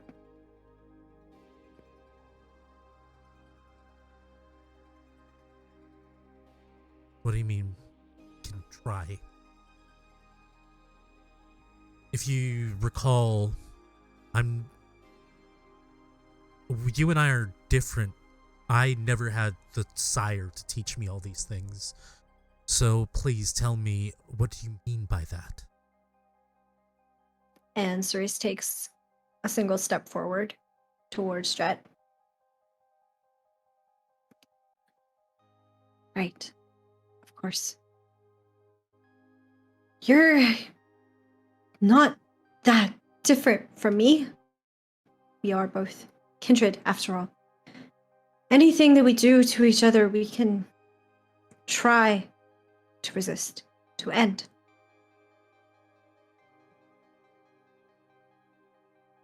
Have you? Jet kind of tries to think. Jet clearly doesn't understand what you're saying, and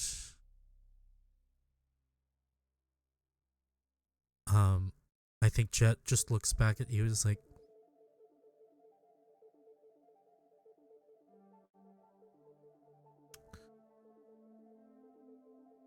I still can't understand why you just wouldn't end it.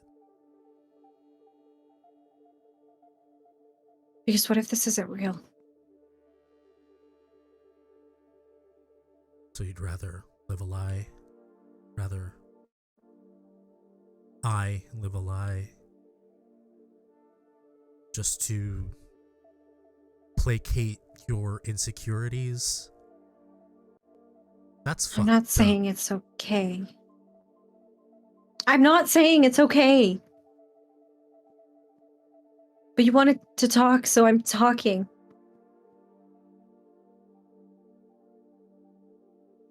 Didn't want to lose you.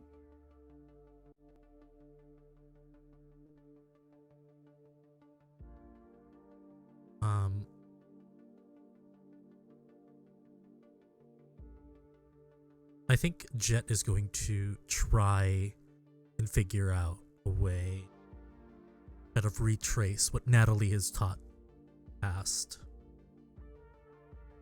And I'm going to try to end the effect myself. So Okay. that is a willpower test where the DC is 3. So I roll my willpower. Yeah. Correct? Is hunger involved? So it's the equivalent. I don't think so. It doesn't say. Do it for posterity's sake.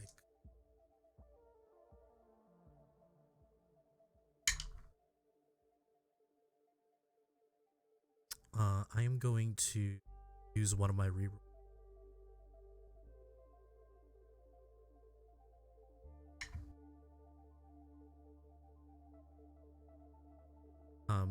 It's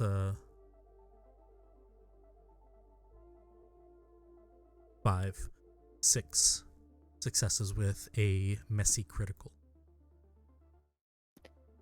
So a critical ends it. A single critical is all you need to end it. Normally it would take 3 consecutive weeks of successful tests, but with a crit, it breaks.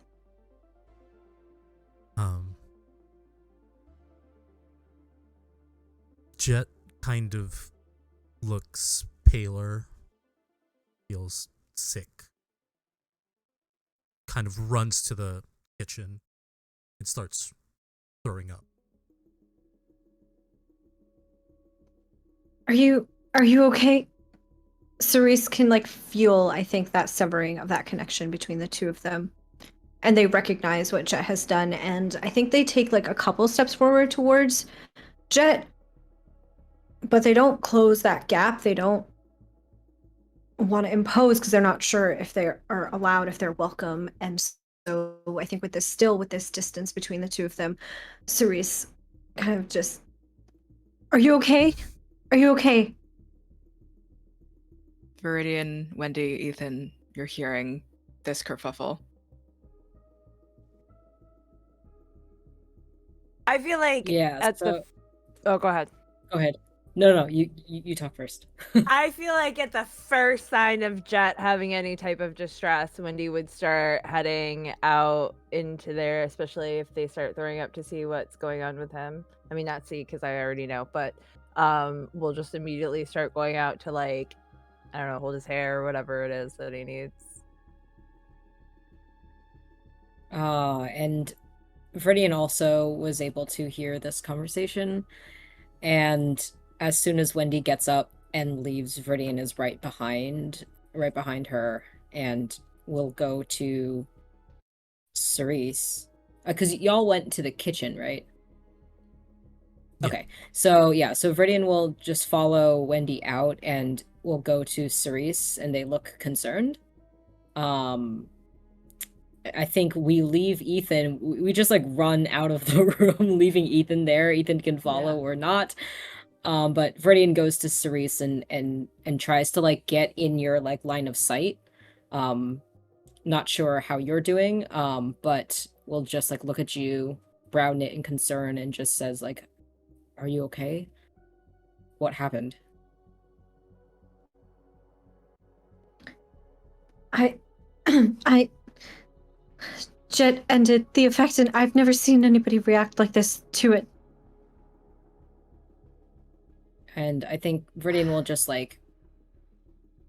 put a hand on your back and just rub your back reassuringly, also to try to ground you, and just says we'll have to let him ride it out. And The effect was strong, evidently. And I think because of the critical storyteller, if you would let me describe what I see, whenever I see Cerise, I see a twisted, malformed being. A monster. It was a messy critical. Mm-hmm.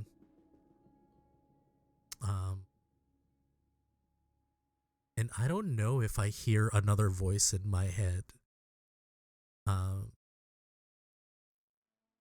Seeing all of this.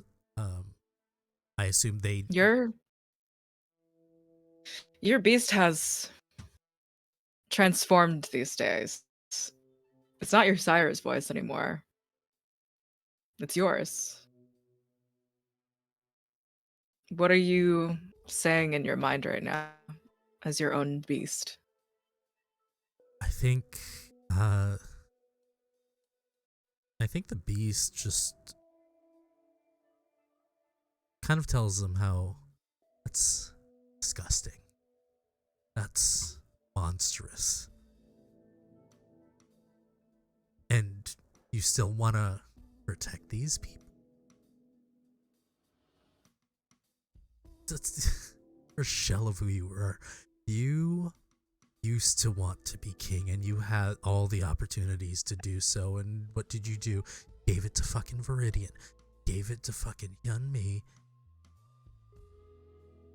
You were just becoming a lapdog. I am sick of you. And I kind of look at...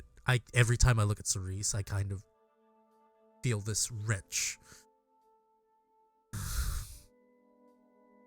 And I can't look them in the eye. And I think I hold on to Wendy for support.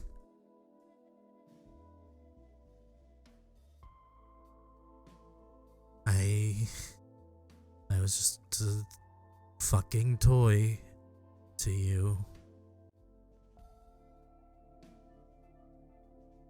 We were fucking toys. Just playthings. 'Cause you didn't want to be alone. I don't know what that says about you, Viridian.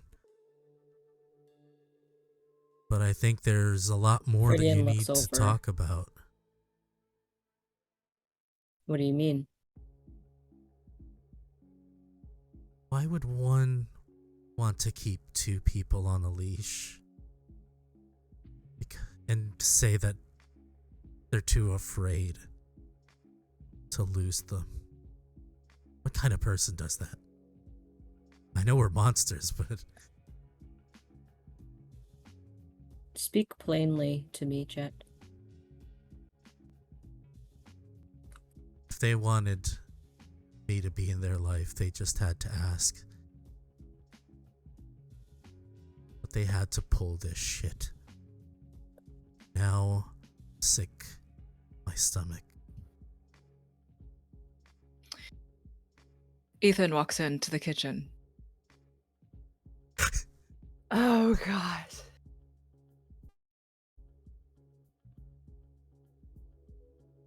Viridian's about to open their mouth to say something and hears Ethan approaching and stops and turns around to face Ethan. I feel like Wendy would glare at Ethan at this point because their friend is upset and now is just focusing on trying to get Jet out of there. But now then knows this is going to be a problem. And Ethan is just gonna stand there silently dumbfounded because I just live here and this is happening in my house. Yeah. Congrats on getting whatever that was lifted on you. I understand how fucked up it can be. And glad to see that your love persists regardless of it. Regardless of how this person hurt you. Do I know that Cerise has done this to other people? I don't think so. Great. You don't even know it was done to you, so you don't know what Oh, I Jet is don't. saying to you. Mm-hmm. What the hell are you talking about? Cerise has as a way of affecting people. Okay, and Wendy will be like, kind of like looking at the situation, and it's like, maybe Jet, maybe it would be a good time. Let's go to my house. We can finish No, that if cake Jet job. wants to air all of it out, then fine. Fine. I was trying to talk before.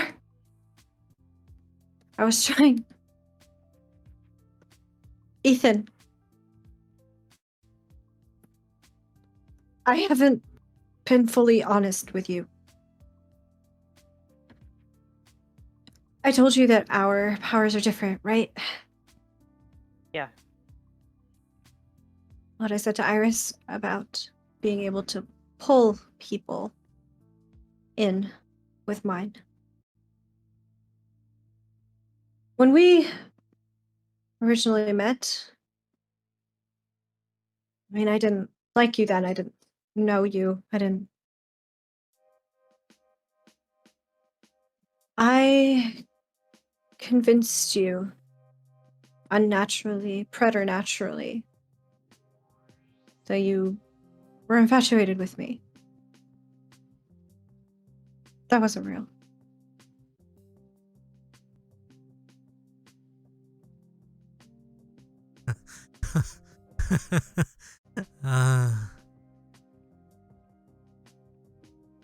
But hey, look at you now together.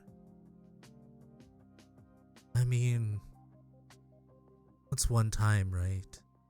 And what's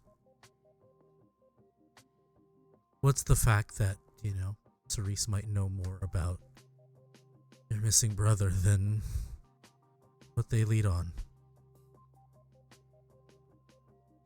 Is this what you didn't want Iris finding? I didn't know it was your brother. What?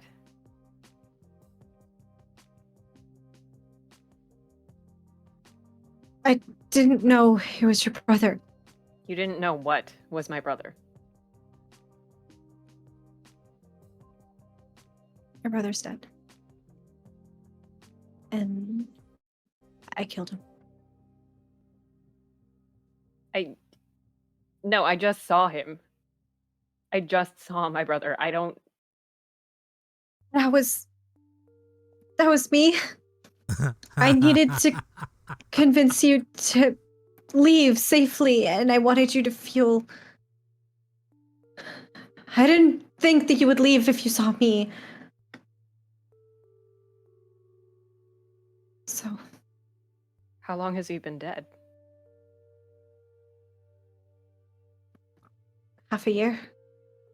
Maybe longer? You don't even remember. A lot has happened since then.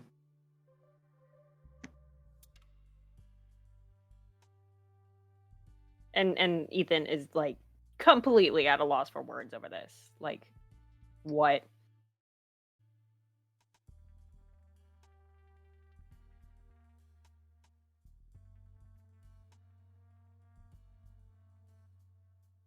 Sorry, something's like also in my eye. Are you okay? Me, Julie, yes. Okay, cool.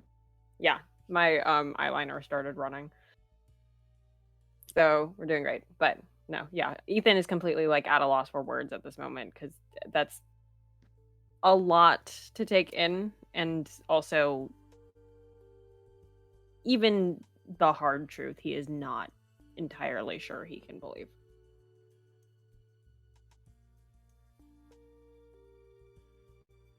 Ethan.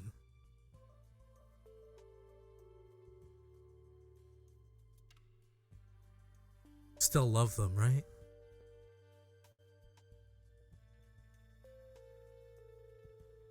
Because this will destroy them.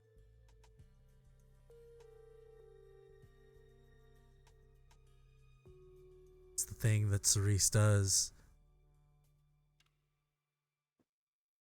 They get into people's lives and they do what they want, regardless of the consequences. All because they're lonely. I don't know why.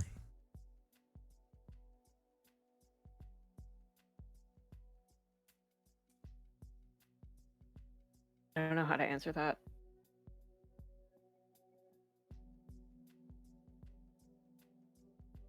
Wendy, I'm sorry you got involved in this.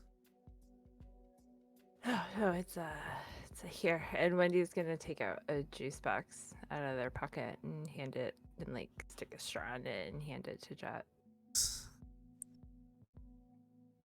Viridian is regretting asking everyone to come to one place. I mean, I think it's a great idea. Technically, I wasn't invited. I just showed up, to be fair. That's true. But yeah, this whole time, Viridian has kind of moved sort of behind Cerise, just so that Cerise would have been able to talk to them. And has been trying to figure out, standing behind Cerise, so the rest of you can see Viridian's face right now. They look conflicted. They feel the pain of both Ethan and Jet's anger, frustrations, whatever you both are feeling at the moment. Viridian definitely empathizes with the two of you, and I think you can see it in their face. But they also appear to be conflicted, given that the two of you are saying a lot of statements about Cerise that, at least with Cerise's relationship with Viridian, they don't find to be true, and they're trying to figure out sort of like, they look very unsure at the moment. I feel like Wendy is in the same boat. Wendy is, because Wendy has never had anything but a positive relationship with Cerise, but also like adjacently is kind of like, okay, like this is a thing. But at the same time, because of Wendy's own experience with a certain person that shall be not named right now, feels so much empathy towards Jet and Ethan's situation that it's making it very difficult for Wendy to kind of remain unbiased at the moment. I think Jet starts to like walk out, not looking at Cerise, unable to look at Cerise, looking at, have fun. And Cerise, if you were worried about fucking things up between us and losing me, you probably just didn't know me all too well. I would have never left. But I don't know what it means now.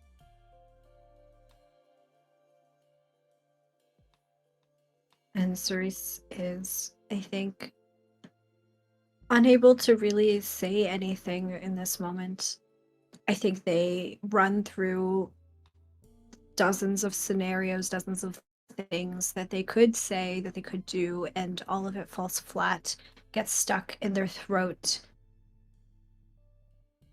And they just, I think, stand there and let you leave.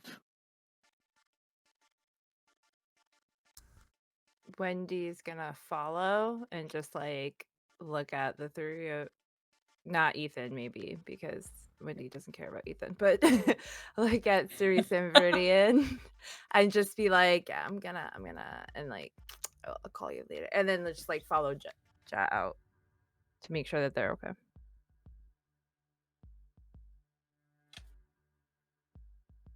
And Viridian is left in the room with Cerise and Ethan, and they kind of just look between the two of you, and they say, I think they heave an audible sigh, and they look at Cerise, and very quietly they say, I knew this would happen, but regardless, I am sorry. And Cerise, I think, just not looking at Ethan, not making eye contact, but clearly to Ethan, I think just kind of quietly says, I'm sorry. I regret hurting you.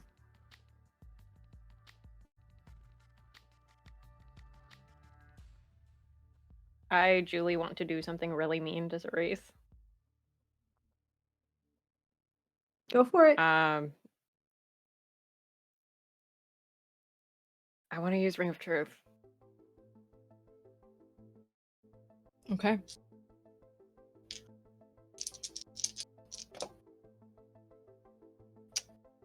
Three successes. Great. What does that mean for me? is, again,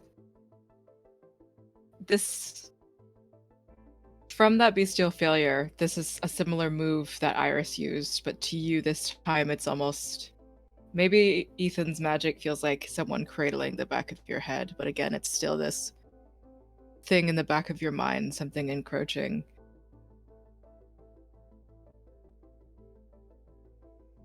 Whatever Ethan is particularly poking into, he'll at least be able to see the layers of truth that might be behind Cerise's words.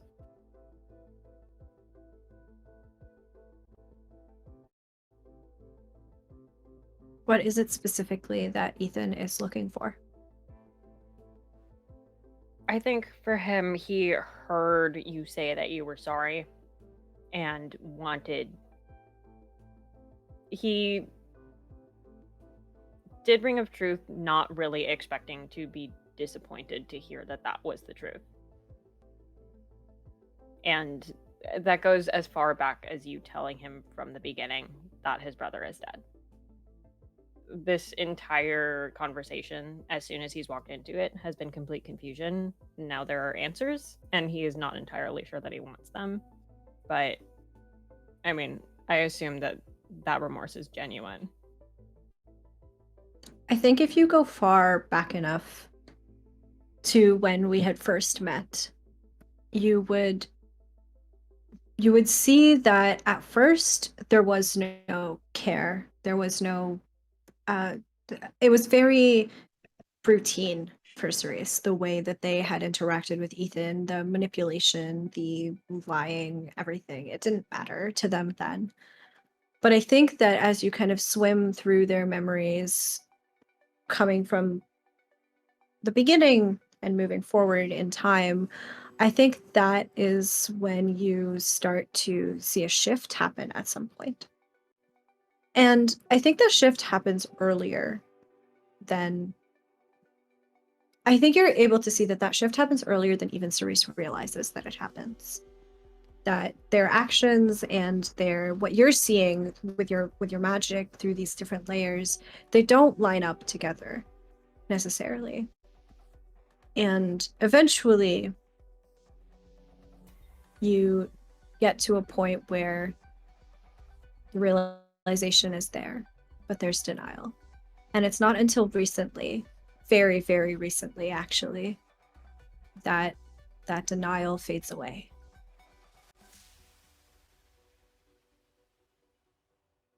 Is Viridian still in the room, or did you leave?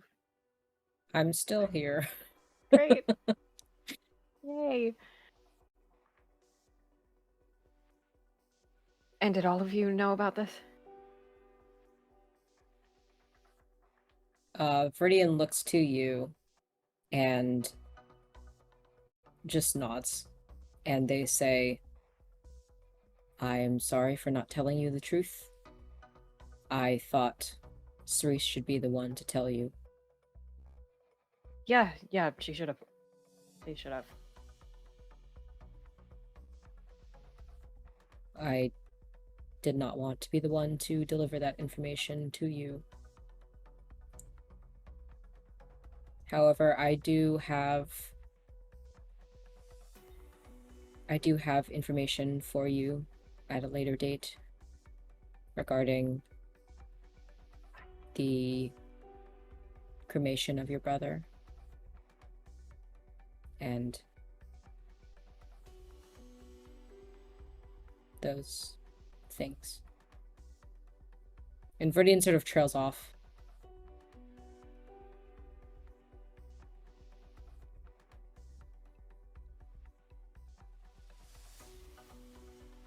Yeah, I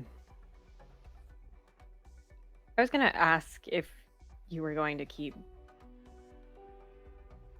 kicking me out for making room for Viridian, but I think that kind of answers that.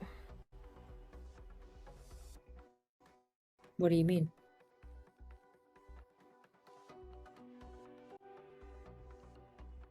How could you let me think that my brother was alive?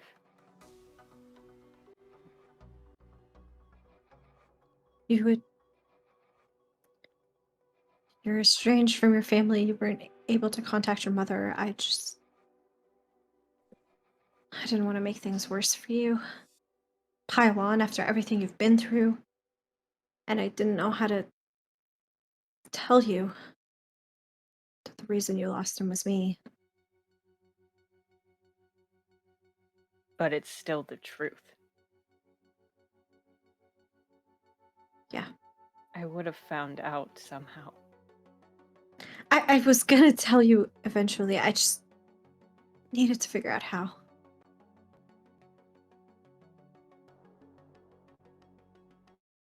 And how long were you going to let this go on before?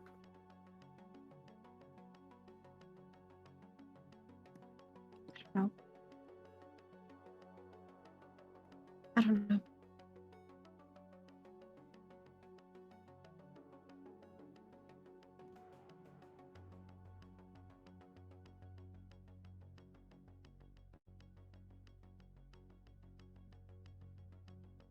Yeah, no, Ethan is like completely at a loss for words after all of this.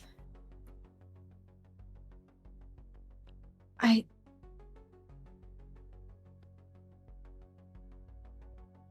think I need to go. You can stay here, Ethan. I'm not gonna make you find another place. You are still in hiding. I'm gonna go. And Cerise, I think, just like very frantically, very urgently, turns to leave the apartment. Viridian's gonna call after you and just say, where are you going? Would you like to come back to my place tonight? I'll meet you there. I need to go. And Viridian nods, understanding, and Cerise walks out, and Viridian looks to Ethan and says, I understand if you need space from Cerise. I can find you another place to live if you would like. And Ethan just does not respond to Viridian. Understandable.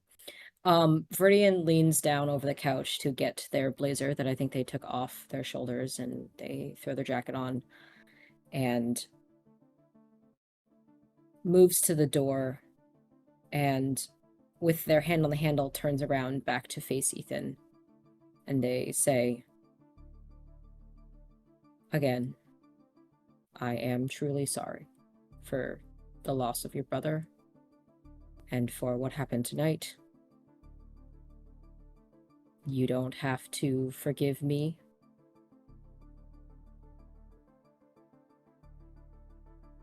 And I know it'll take time, but I do hope you'll give Cerise a chance.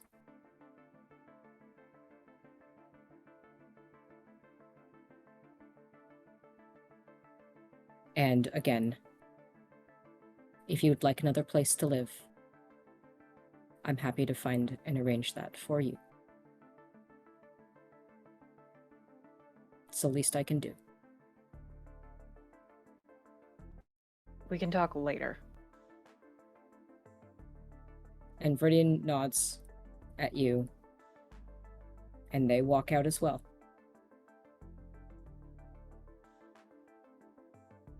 Ethan, what Viridian and partially what Wendy were able to see, well, in your room, or whichever room this particularly that you were hiding in at. There are remnants of little blue glass shards just at the foot of this bed. Wendy only being able to sort of see like an iridescent light of a mirror sort of in the corner of their eye, but not knowing exactly where or what it was. But whenever you step back into this room next to this bed, despite being blue shards, a bubble begins to sort of form from these sand particles, whatever silica pieces are there. And only within the blip of a second this bubble exists. Iris's voice comes from it like a message. Interesting. Her voice echoes off of the bubble. And wherever you end up, if you stay here for the night, however you spend your night, Ethan, just out of curiosity, do you have an immediate plan for what you're going to do next? No. Just process. Yeah. Just sort of sit in place. Not because I want to stay or that I find any comfort there, but because there is nowhere I think I can go. Yeah. The bubble pops, turning into, from what seems to be what would be soapy water, the water turns, spiraling once into a little blue flame. It rests in your hand.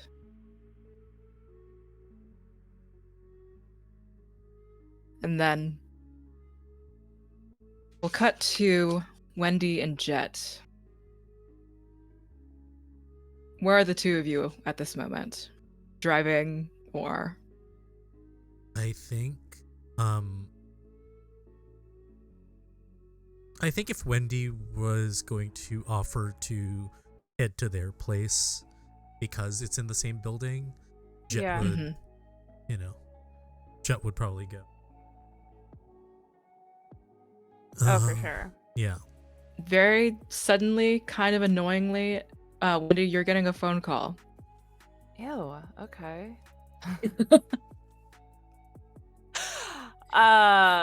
Who do I know? Is there a caller ID? I'm gonna look. There isn't. Ah, fuck. All right, hold on a second. Let me just. And then, hello. Wendy. And it's Samir's voice. Hey. What's up? Yeah. I got a little bit more understanding of the situation that I know I texted you a while ago. I needed some transporting arrangements. Hayen is all taken care of in that regard, Perfect. but I don't. Are you? Do you know about Fashion Week? No.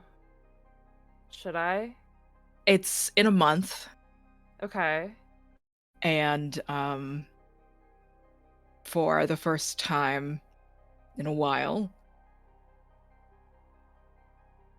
one of my kindred siblings is going to be a designer that's going to be spotlighted next month Okay. at Fashion Week.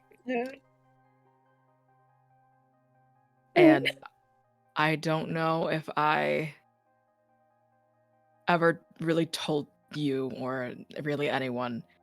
There's a bit more franticness to what Samir's usually collected voice. Viridian, Vryn, and I are all from one sire. Wait, you know Rin- Viridian? I know Viridian not well anymore, but we were brought up As join the as club. Okay. It's bad that Rin is in Korea. It's bad? Rin is the reason that Viridian was ousted from San Francisco. Oh, that would be, yeah, that could be. Jesus. Okay. So I need to be on the next plane to Seoul. You need me to do that for you. Are you able to? Yeah, I can get it done. Let me I'm kind of in a thing right now. Let me just make a few phone calls, get you on a plane, and then I guess I can get you here. What is that gonna? Are you coming to get this, Ren? Should I know who they are? Can you text me a picture? Is that possible? I can get you a file. Okay, yes, perfect. Thank you. And I will within the next 24 hours have your itinerary ready for you. Oh, I mean, okay. Well, Thank I thought we you, were being Wendy. official. No, we're not being official. So are we gonna? Do you have a nice suit? I can get one. You might need one. Ah, fuck. Okay. Yep. Got it. Thank you. Thank the world for you, Wendy. Yeah, you're always a bundle of joy too. All right, I will take care of your problem later. Okay. And when she like hangs up the phone, looks back at Jet and is like, "Sorry about that." Cause yeah, okay. How are you? Do you need a juice box? I got chocolate. To be honest, I can't really drink feed from juice boxes. It just doesn't do anything. Okay, Well, that makes it does, but it just makes me sick. But no, thank you. Okay. You need help with that? And points over to the phone call. This, I don't know. It's something about Fashion Week, and now I need to get a suit. So, and a plane ticket. Not for me, maybe for me. Who knows? Something to do with. It doesn't matter. It's they're taking care of my niece person, so I have to be nice to them. You know, I got a tailor. I can introduce you. It's fine. Sweet. Yeah. Yeah. Yeah. That'd be good. Hey. What? Thanks for being there, and also sorry for getting you mixed into it. Something just snapped in my head, and I don't know why I said all those things.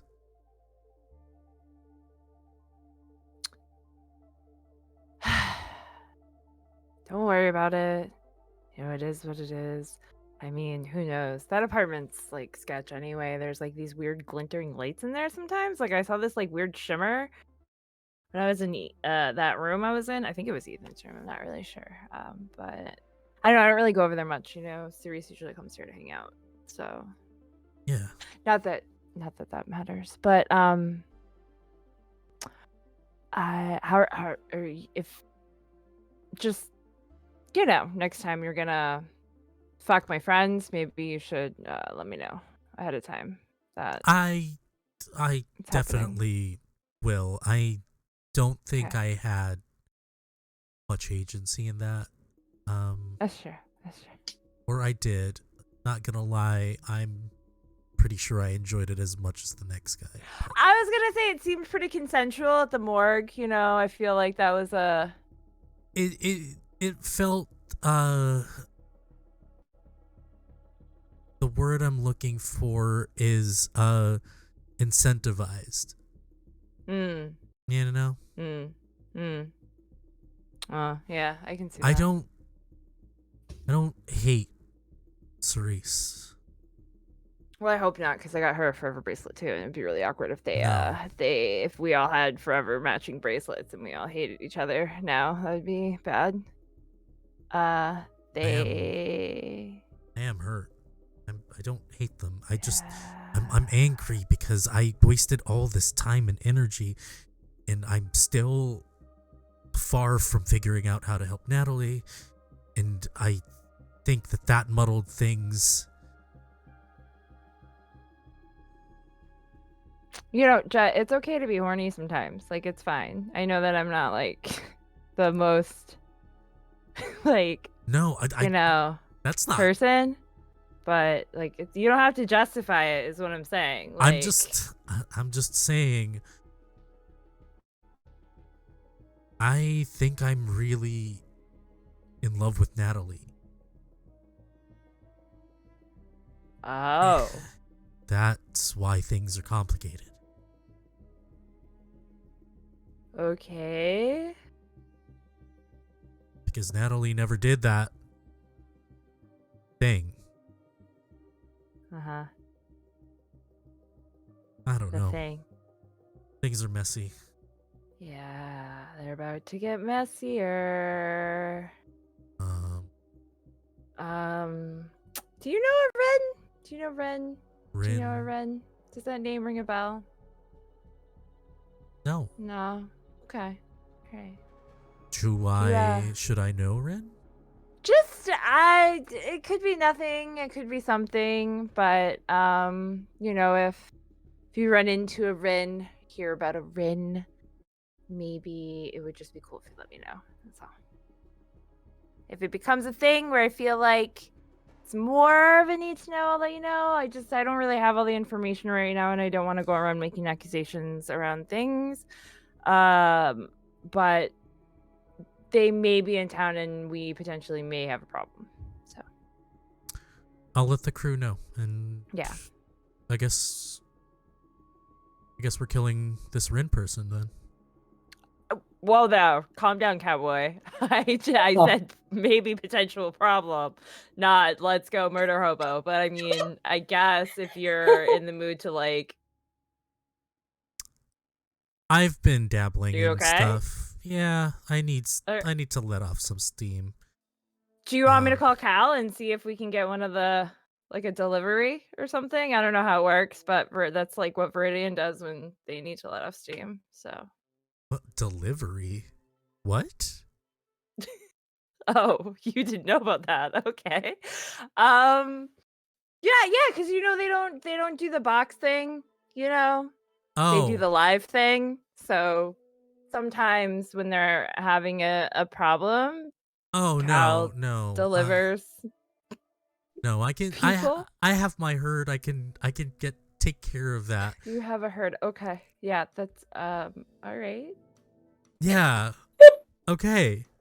I'm just saying it seems that somebody you care about is in danger, and if that danger will go away, maybe. if I just feel like killing is just a very extreme solution to, like, go right out the gate with. That's all.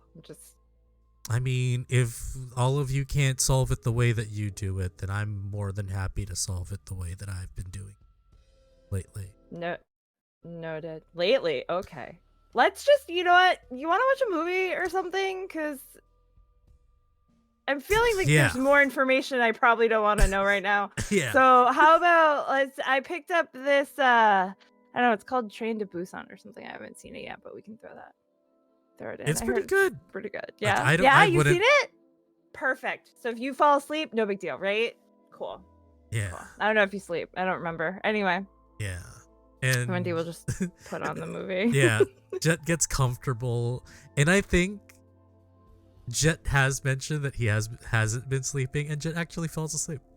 Aww. So Wendy will grab, like, a blanket, but, like, a light blanket, and just, like, tuck Jet in, and then just, like, sit on the couch. Like, I imagine, like, Jet falls asleep on the couch, and Wendy just, like, sits in front of them on the floor, like, watching the rest of the movie. Yep. One happy feel-good family movie later. We will end our episode there. Faye Faisal, thanks for the raid. We're about to end. Thank you so much to everyone. Thank you so much to our guests, Julie and Dare. Dare, who stepped out during break. Dare is at Dare to Dream RPG. Go follow all of her adventures and endeavors. We are going on break next week, a very well-deserved break, and we'll be back on July 6th. July 4th. Yes. We'll be on 4th. July 4th. July 4th. 4th of July. And we're going to have Independence Day. No.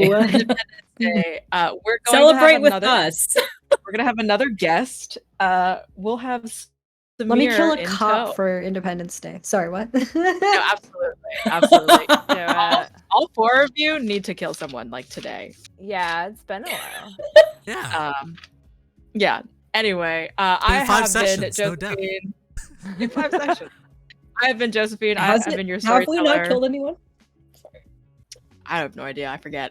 Find me on @ScaryDogFriend over at Nameless Domain here, obviously, and lots of new projects and all of that shit. I'm gonna pass it over to Jen. Hi, I'm Jen. I've been your lovely Wendy. Uses she, they pronouns. You can find me here. I'm also, I don't know, doing a bunch of stuff coming up, and I don't know what I'm allowed to talk to or about, or what I'm not allowed to talk about ever, but I know I have something tomorrow. So if you just find me on Twitter, Jen Kiki, all my stuff is there, and I will pass it to Hamna. Hello, everyone. My name is Humna. I use any and all pronouns, and I am a TTRPG performer and producer. You can find me all over the internet at Lilith TTRPG. If you want to know where I am at any given point in time, Twitter is the best place for that. So definitely follow me there. Coming up on Friday at 8 p.m. Eastern Time, I will be over on TEA. TRPG's channel, playing Perdition, where I play with Joe, actually, and I play the god of hope. It's a very different vibe from Cerise, so you should come check that out.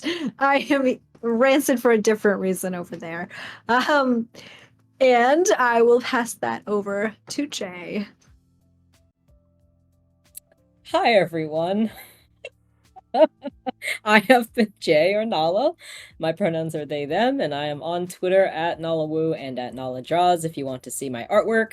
I am a freelance illustrator and art director working full-time in TTRPGs. I love doing art and stuff. If you want to keep up with all of those projects and stuff, Twitter's currently the best place for that. And if you want to hire me, my website is knowledgehouse.com for my portfolio. Besides art, I am also an TTRPG actual play stream performer. What do I have going on tomorrow night? I am in a live reading of Midsummer Night's Dream over on Nameless Domain. I'm very excited for that. I'm playing Puck, Lysander, Snout, and Cobweb, and I'm very, very excited to be reading some Shakespeare, so that's super cool. And then next week, Monday, is the finale of Mysteries of Ravenswood, which is an all-trans cast of kids on brooms for Pride Month. When we're playing, we're going to have the finale of our 4-shot. And it's gonna be good. So come out for that. That's over on Queen's Court Games, Monday at 7 p.m. And that's basically me. This episode had me screaming. I hope you enjoyed yourselves. And yeah, that's me. Gonna pass it to our lovely producer, Fabs. How's it going? I am the drama. My name's Fabs. You can find me at Rockets and Pens for my comic stuff. You can find me here at Badhouse RPG for all my TTRPG work. I don't have anything coming up, but yeah, catch me here in 2 weeks. And follow us on Twitter because we have a few exciting things coming that we're about to announce soon enough. Wink, wink. And yeah, I'll pass it over to our wonderful guest, Julie. Julie. You can find me on Twyfairy Cosplay. Oh my god, I'm doing this so out of order. My pronouns are she, her. Thank you so much for having me on today. As poor Ethan. Oh my god. But yeah, you can find me as Twyfairy Cosplay, mostly on Twitter and Instagram. Things coming up. Tomorrow I'm going to be, if you were interested in other things involving murder and drama and intrigue and the undead, I'm going to be streaming Ghost Trick for the first time tomorrow on my Twitch. And I, not this week, but like every other week in existence, my friends and I stream Ace Attorney weekly. So yeah. Amazing. All right. Once again, make sure to hit !Forge and !Standy for more information about our sponsor as well as about the new giveaway. If you want to be a part of the acrylic standee giveaway, definitely interact with our stuff. Go to our VODs, comment, follow us on all the things. And once again, we're taking a break next week. We'll see you on Independence Day, July the 4th. Bye.